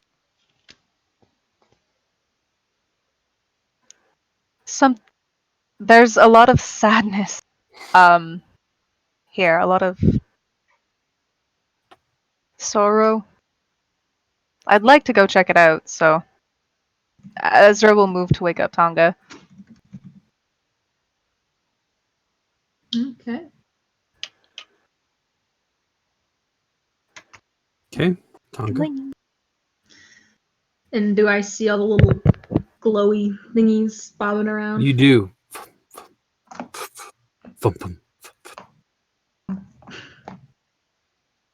I will like it's like it's kind of like an effortless thing, so it doesn't really appear like he does anything, but like along his stripes, just little bioluminescent glows along, like little dots along his stripes, kind of like a blue light that kind of like not trying to mimic them, but like just be cute. So there's a soft glow from you. Yeah, like along like all his stripes and his back and Okay, his arms. so it's not shedding a light off in really any major No, distance. No, it's more like a If we needed to find you, there you are. yeah. It's like you can see me kind of in the So dark. you're giving a target, so Shedding. self-inflicted fairy fire. So if a target can see you, Pretty much. all right, you're up now. What are you doing? I'm going to check out the light. Satiel said he'd come with me if you don't mind taking a little bit of an early watch. I suppose not. Shouldn't be too bad. I still have Okay. all of my spells for the day, so we should be okay. Moving towards the light, then, the two of you.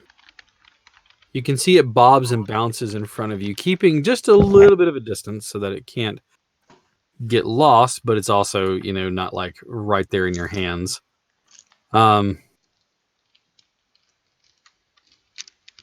You watch as it keeps its distance, and as you get closer to the circle of stones or the squared off area, you can see that it's disappearing, and it appears around another area. Just kind of appears again. So it's like transitioning from one place to the next by disappearing. So it goes.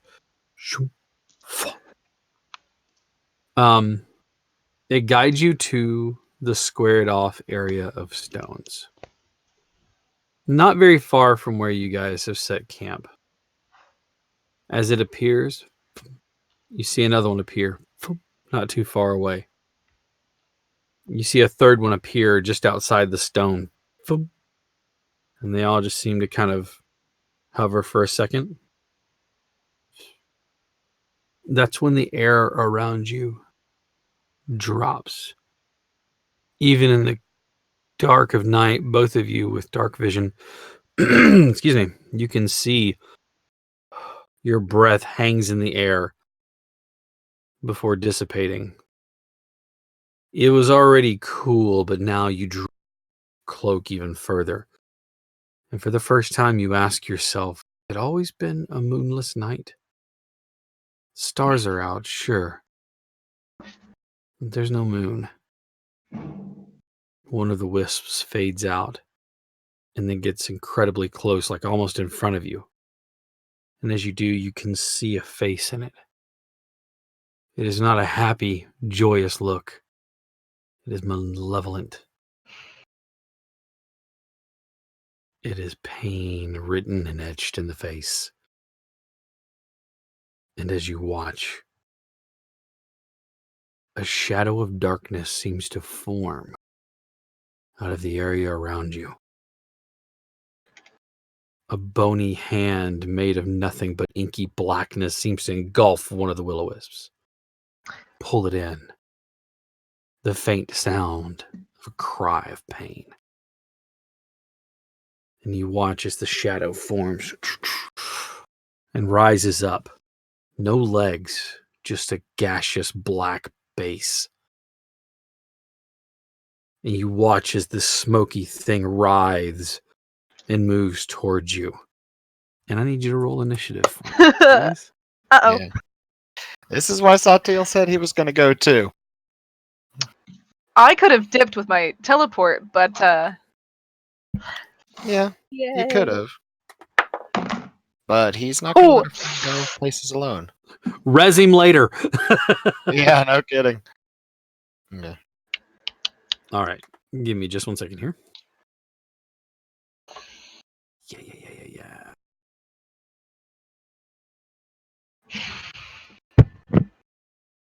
Whoops.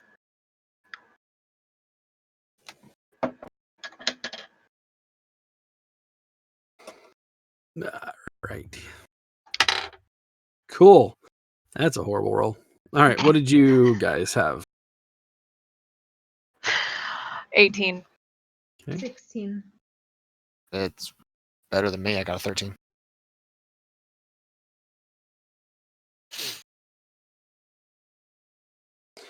You said a 16?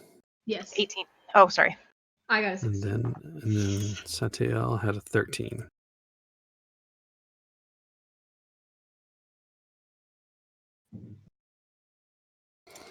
Oof, I did not so well on my roll. All right. The inky black, viscous yet smoky at the same time figure moves. You can see the will-o-wisp that was absorbed now has formed as pinpoints of light into this black face, and you can see a helmet made out of this black smoky material. And his hand is a blade that seems to drip with that, like I said, it's like a viscous, but at the same time smoky material, just kind of inky falls away.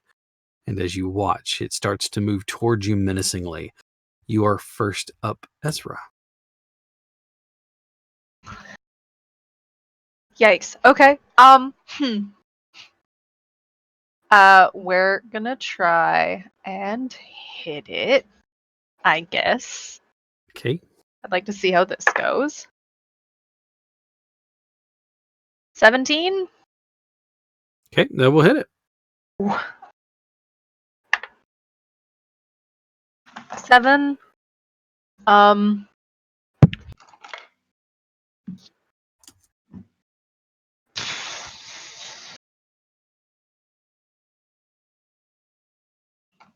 Seven. yes, sorry. It's okay. I just want to see about. Okay, you know what? I'm going to spend my last key point to use the psychic slash. You should be. I'll I say have 4. last. Yeah, but you're arrested. Yeah. It's been Oh, a day. I didn't think we had rested yet because it was first on watch. I mean, if You only Technically, take a short no. rest. Technically, well, I mean, you guys may have gotten a short rest in there, but not a full rest because you guys pretty much broke camp after the fight with the giant. yep. Traveled all day, Mhm. Yeah. so I mean, they got to finish their rest. but that doesn't. But it's No, It was wouldn't after the you. fight, Yeah. You wouldn't restore your thing unless you took another 8 hours because and technically Ezra wouldn't have rested yet because He was he first hasn't watch. rested yet. It's first watch. okay. I So know your I- last key point. Thank you. That's what I figured. 12, 13, 14, 15, 16, 18 to hit. That will hit. Perfect. What's that say? That is 7 points of psychic damage, and he is going to invoke Wrath. So it's the target suffers disadvantage on attack rolls against that aren't Okay. against Ezra. Okay. That being said, then, Tunga, you don't know that anything's going on. You're like side of caravan, like chilling out, and yeah, Oh, I just wanted to ask you something, because I wanted this just for flair, but I was thinking whenever Ezra used his psychic damage, that his tattoos would glow a little. sure, absolutely. Yeah, that's I like cool. aesthetics. Cool. They glow like a. Actually, it's just like a bright, like sort of whitish blue. Cool. Destiny arc damage. Okay, so Tangaroa, did you want to do anything else? Because otherwise, Tanga will skip you and go to Setail. Why don't I go ahead and get initiative rolls from the other two? I don't What's that? see the glow or anything like that. It's like I said, you're in under the caravan and the awning, and the stone square is behind you guys. It's on the other side of that. I guess I'm just gonna sit here and fuck myself. I'm at a 17. Easy. You're in at 17? 18. Okay. But asleep. Let's go ahead and establish, though, if you guys are woken up for this. Who would you rather have go first, Ezra or Zora? Zora would be clear back at the camp, so I would assume Ezra first. Okay. And probably have a higher dex than I do. All right. That being said, then, Tenga, Satael. Well, Satiel will sing the blade, activate his blade song again. I say again because short rest. I got it back. He will wait. If this thing attacks him, then he will use his booming blade against it. Okay, so you're holding your action of if it attacks you, you'll use Booming Blade. Right. Okay, perfect. Which probably should wake everybody up. Okay. It is now my turn. And you are right there in front of it. Mhm. Not you. Ezra. Ezra. Yeah.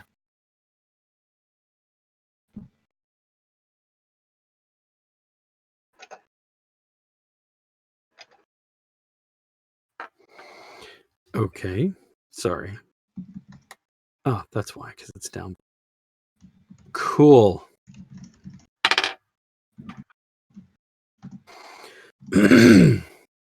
You watch as the spectral hand of this creature reaches out. As it does, it slashes, and you watch as though it's barely formed by smoke. Almost seems to be more like tendrils of it that seem to attach.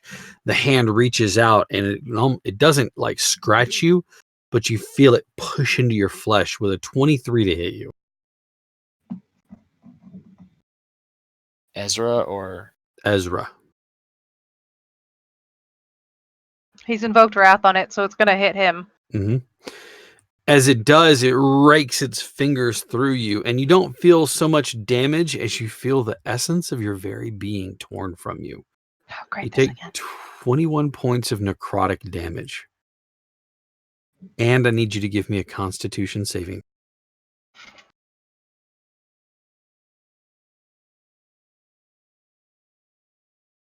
Con save, you said? Con save.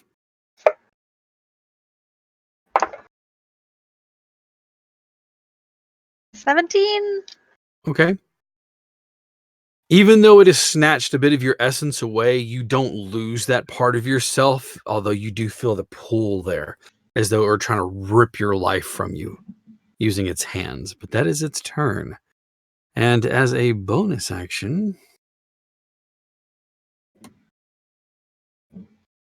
he is not going to do anything because that is not a bonus action. All right, that is the end of his turn. We are going to go back up to Ezra.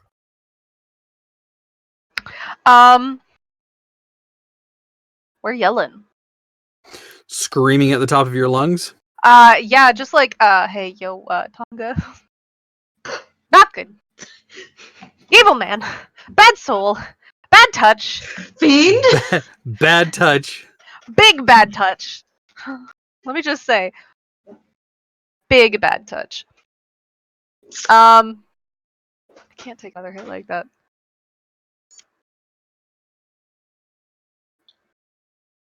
Yeah. Yeah. So, I would like for Tonga, you hear it, no problem. I need Zora and Starry to give me perception checks. Since you are asleep, that will be at disadvantage, please.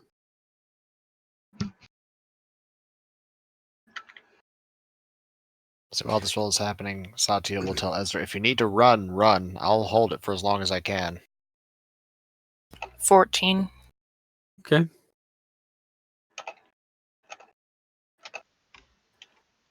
Realized I was muted and I asked a question. What is up? Even while I'm Oh, I meditating? guess you're... Yeah, I guess you wouldn't be asleep. You're just meditating. Go ahead and give me just a regular perception check. Well, it's alright. I rolled a 2 on the dice, and it's a plus Okay. 3 for 5, so... All right. Tonga, you hear Ezra screaming, yelling, no, bad touch. No good. No bueno, good. senor. Take it back. Please. All right. Ezra, screaming is a free action. Cool. We're gonna hit it with one action.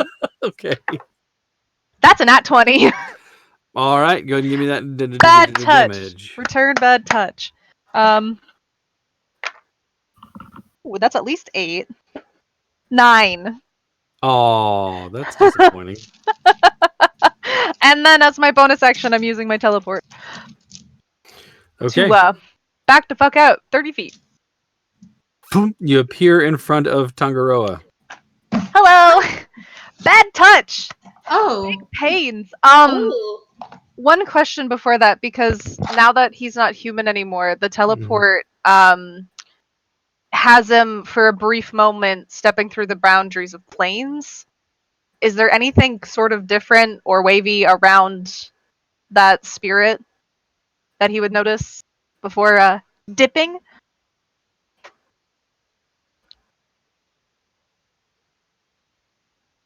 Not really. Okay. It's not in the same. It's not in the same plane. It's Okay. It's something else altogether. All right. And now you are standing in front, going, ah! Ah! Zora, something has disturbed your slumber. You open your eyes to see Ezra standing in front of Tangaroa, going, ah! Ah! What? What? What's going? What the? Big, not big. Is it bigger than Ezra? Small. So okay. Humanoid. Small humanoid, ghosty, no legs. Essence, pain. Where? You're here. There's nothing around you. Is this another hag thing? I actually honestly wish it was. No! I guess it wouldn't have put you there in front of him. It would have put you close to the caravan, and then you could run around the corner and start screaming. Just like head whip to the side, hair. Just Ah! comes around the corner, comes to a stop by like sliding on the peat. The ghosts were not nice. They were not friendly. What? Where? Satael and I followed a wisp. And I'm assuming I can. And hear you left this. him out there with it? Where is he? About to say, Oh my if it's around my turn, you'll find out real damn quick. Yeah, no, You left him he out there? should be. I'm gonna go back. I love Zora's like, Gotta just go like, back. where were you at? Sorry, it was just the easiest way to get out without probably getting hit.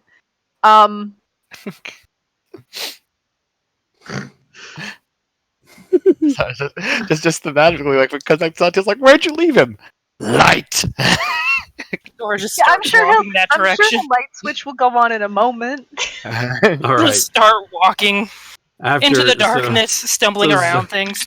So Zora, you're gonna start wandering off into the darkness, Oh no, I forgot. We're just sending the human out. doing the thing that humans do with your hands. The wisps are friendly. The spirit is not. How far Hey, down a did you wisp? go? I don't know if it's a wisp. It was sad. Oh. I have big emotions. I'm sorry. She's Boy, just his started big walking, emotions. doing the human groping thing, like trying to figure out where she's going. I like Ezra's like, no, to the left. No, my left. We're facing the same way. Big step. Big step. Pretty much. I said big step. Rocking Singing. the Big step for Ezra means like just like one big step. For like A jump. Zora, it's like at her waist. She's got to jump. Yeah. Okay, so you're gonna try to make your way in that direction. Yeah. Follow the glowing fish. On your turn, absolutely you can. Nah, rip. Still fucking myself. It's okay. God, this took a dark turn. Jeez. Holding your movement until Tangaroa starts going in that direction, so you can follow the fish. And either so she can follow the fish, or if she sees or hears something that she could. Okay, sounds great. And you'll move to it with your movement. So you're holding your movement is what you're doing. Cool. Yep. All right, Zastari. You don't need nobody to guide you. Your eyeballs work. Yep. You left him out there? I know he'll be fine. He's quite capable. I mean, we're all going now. Going to go back. He's not a child, and he's kind of. I don't remember what it was. He had fucking wings. Yeah, they're called angels. Yeah, They're called it's not in my religion. I don't know what an angel is, but Oh my god. He's very capable on his own. This thing Kick rots crap your out of soul. you. Listen, I don't don't have need your time sass. to listen. And she's gone. Okay. Double movement. Well, how far out did they Well, go? you can get there. It's 60 feet from where you guys were camping. Okay. Movement, bonus action, a dash, Mhm. and I'm there. And I'm not fucking around here. Okay. Frostbrand rapier out, and I am just going to attack. Okay. Does it see me coming? Yes. Okay. However, it is engaged in combat That with with another Sateo. person. Okay. Kinda, yeah. Yeah. 12 to hit? I don't think that's gonna do it. No, unfortunately, it does not hit. Okay. Okay. All right. Next up in our menagerie here. Okay, Tangaroa, your turn. Oh, the fish boy. Can And Fish Boy see? Zora starts heading in that direction as well. Not really. I mean, it's light within like his personal radiance. Yeah, it barely radiance. emanates glow. Can You just- Tangaroa see where they're going? I mean, I hope I saw where Zastari was going. Kinda. I don't think Like- Tonga has dark vision either. I don't. Like Tonga won't trip over anything because there's just enough light to see, but like it's pretty much dark otherwise. And I'm not sure you'd be able to keep up with how fast she just gone. I mean, she just hauled ass. Like, I mean, hauled Like a ass mom coast to on coast. Boxing Day Just- shopping. oh, that's rough. Do Like- I have enough movement to even get there, though? I mean, you can double move. You use your action. I wanna smite a. I mean, I'm pretty sure that as awesome as he is, I'm pretty sure that he won't kill it before you get there. If you want to hold movement until somebody else moves, aka Zastari, because then that will trigger your movement, Zastari's movement, and Zora's movement. Oh, I'll just go as far as I can. I'll double move. Okay. I mean, you can get there. Give me a D20. No, make it a perception check. Sorry. Just make it a perception check. All right, then 19. Okay. You remember kind of vaguely where the stone like outpost was, and sure enough, you actually do get there. Zora, that would kick off your movement. You follow the fish boy, open the fest. He will get you there, and sure enough, you and the Triton come up to the stone wall right there, and you can make out in the darkness the image of Zastari and Satael. All right. That is your turn. Wait a minute. Do I still get a bonus action? Yeah, what The bonus double action would you like? movement? Yes. Never mind. I'm gonna fuck myself. Keep going. In front I of don't everyone? I've been doing it. I don't. Satiel. He's gonna look at the creature. As an action, he's gonna unleash his radiant soul. Hey, we found him. So big old wings, shining Rip eyes. my fucking dark vision. Yeah. Oh, my eyeballs! Like, that Basically. is shooting a flare to somebody who has night vision goggles on. Mhm. Not quite, but yeah. Not quite, but you know. I don't know why I still have 10 hit points, because that went away a long time ago. I have a question. Mm-hmm. I never used that inspiration you gave me for Kool-Aid Manning through the Still there. through the hut. Could I use that to make an attack even though I burned my action to use Radiant Soul? No. No? Use Okay. it on a roll to do something, Okay. but you can't cash it in for another action. That's what I was asking, to see if it was like a flavor Mhm. thing. But okay. I believe that's all I can do then, because most of my spells are action spells. Okay. So Actually, no, I will pat Zastari on the shoulder, and I will cast Dragon's Breath on her. as a bonus action. Yep.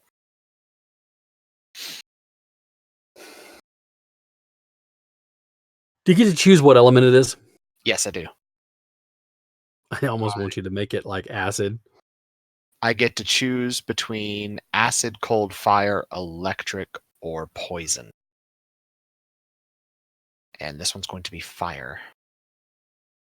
So she just ate some ghost peppers. Alrighty. Is that your turn? That will be his turn, although he will adjust his positioning so it's pretty much him in front of everybody else. What does your soul do? My radiant soul? Mm-hmm. Lasts for a minute or until I end it. Have a flight speed of 30 feet and can deal an extra radiant damage to one target that I deal damage with an attack or a spell. Okay. It is going to attack you. You are a big glowy thing. Yep. Say 21 to hit you. Shield. Okay. That makes your AC 25. Jesus, your AC is a 20? With the Blade Song active, yeah.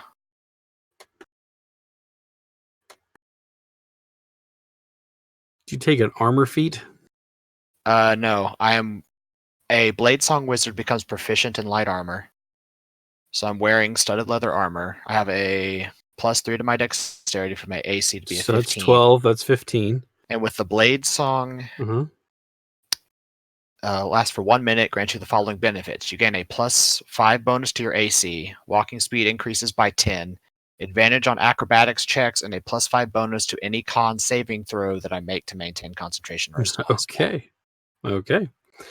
I like it. So you watch as the thing tries to lash out with those gaseous fingers, and as it does, you put the shield up, and its hand just hits the force shield and pulls back.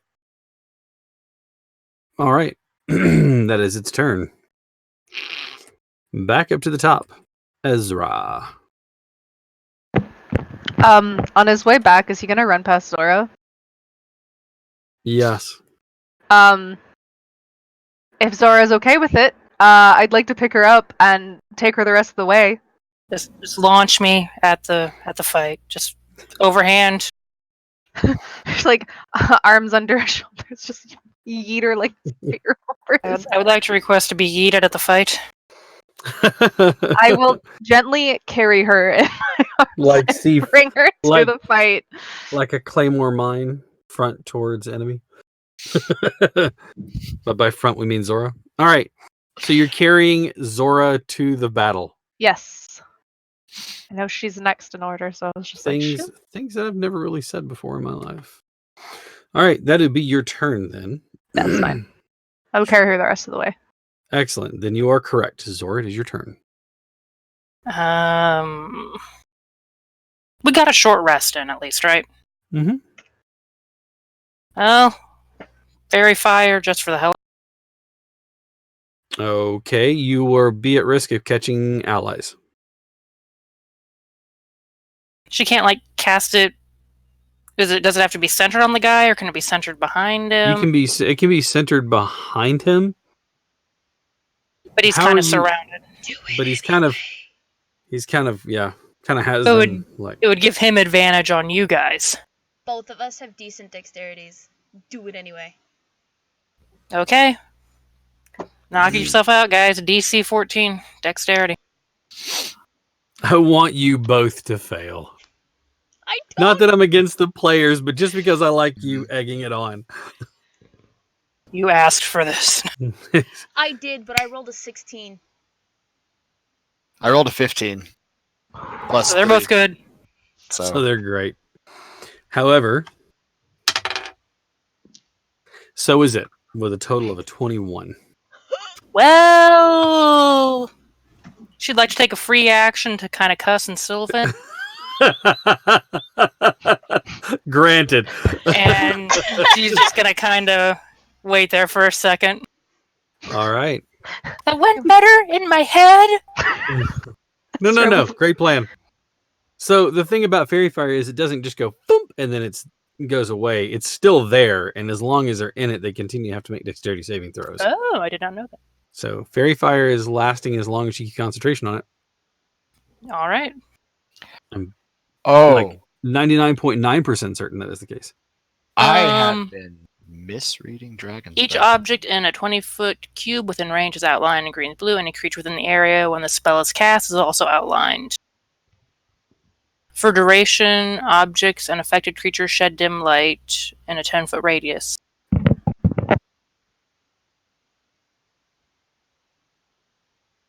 Doesn't say anything about like having to repeat the throw. Oh, you're right. It does. It just goes burst. Yeah, it's like a handful of glitter. Yeah. Okay. Sorry. I had interpreted that incorrectly. Okay. So with that being said, that is your turn. Yep. Starry. Well, I got a fever. Just underneath my skin. And this thing's right in front of me. I love you.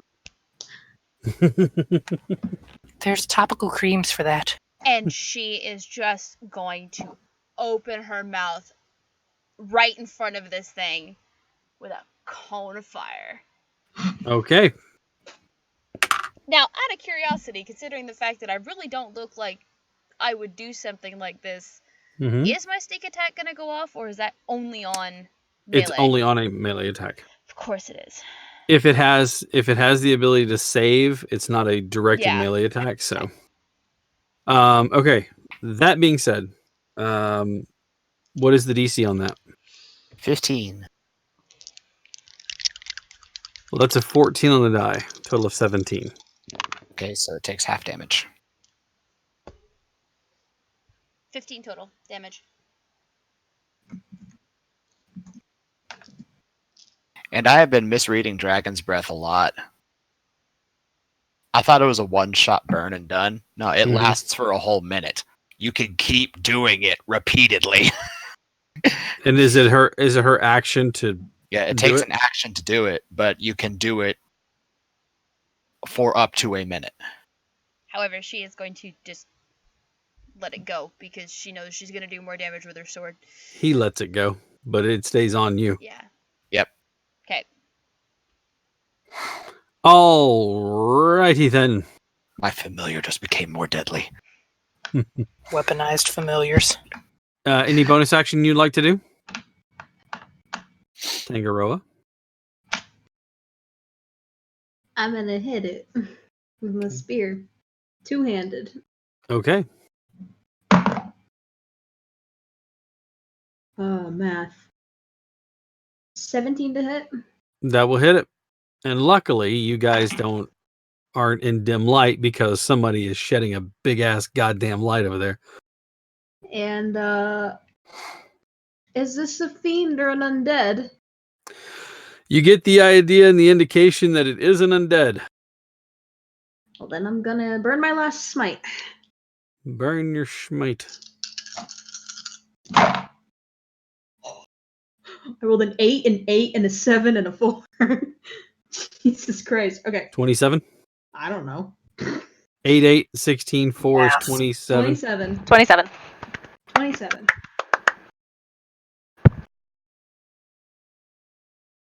How much of that was from the spear? Oh, just one of them. I don't know which one was which. I just rolled. Or one of the 8s? Yeah, we'll just say one of the 8s. Okay.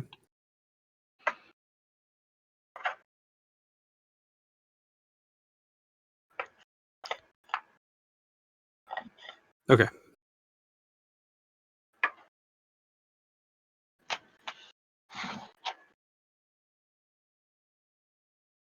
Perfect. All right. After that, it is going to... That's your turn, by the way? That's all I can do, yeah. Satio?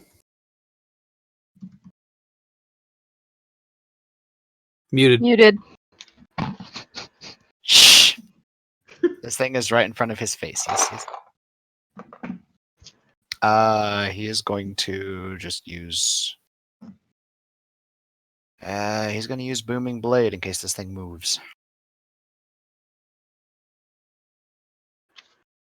And it said Fairy Fire did not stick to it. No, it did not. It did not. Freaking 21. Yeah.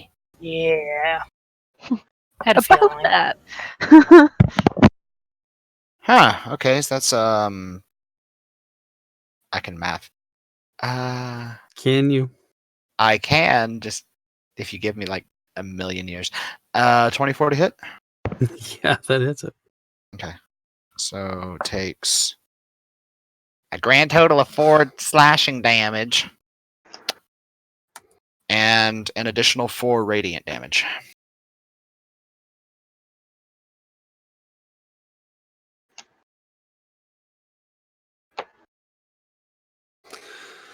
Okay. My turn. Mm-hmm. Oh, it's not going to hit you. That's only a 16. That will not hit me. Nope, that is his turn.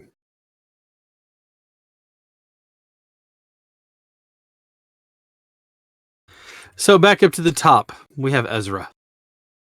Ha! Yikes. You are now within range. Yikes. Let's try for a hit, boys and goorbles. I don't want to go close to it, but it's fine. I don't think that hits. It's a 6 on the dice. We're right And I next just to each closed other. It's everything? okay. 12? Miss. Oh, let's Your go for one more. Go ahead. fist passes through the form. You tear away some of the shadow, but it just coalesces back in there. Gross. Your hand feels weird. Nope. Lower. 5. All right. Next up is Zora. Eldritch Blast, As you do. as one does. 17 on the dice. That'll hit him. 10 force damage. 10 force damage. Okay.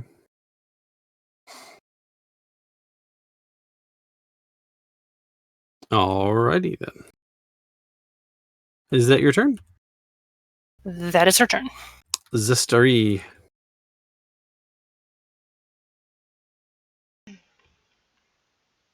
She is going to just go at it with her sword. The Frostbrand rapier.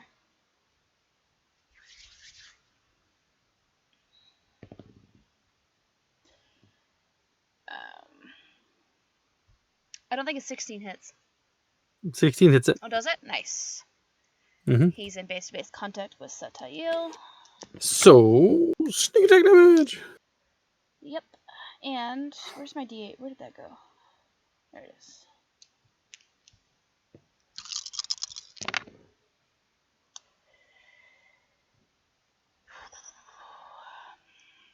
$19 damage total, all told. How much of that was, you know what? Actually, nope, that 8. doesn't. 8 was okay. As your blade passes through, you see the cold trailing behind it. It doesn't seem to react to the cold as much, but still the magic on the blade tears it as though it were like a sheet, like a piece of cloth. And as it does, it dissipates in. There is a brief moment, and then a wisp just kind of forms there and bounces, and then just kind of slowly fades and disappears. There is a clatter to the stone. Something like metal drops to the stone. I'm gonna step up and pick it up. Okay. You see a what appears to be a metal rod about that long. It has a length of chain on it, and attached to the end of it is a heavy flanged metal piece. It is a flail. Zestari, do you mind if I take a look at that? It's all yours. I have no use for it.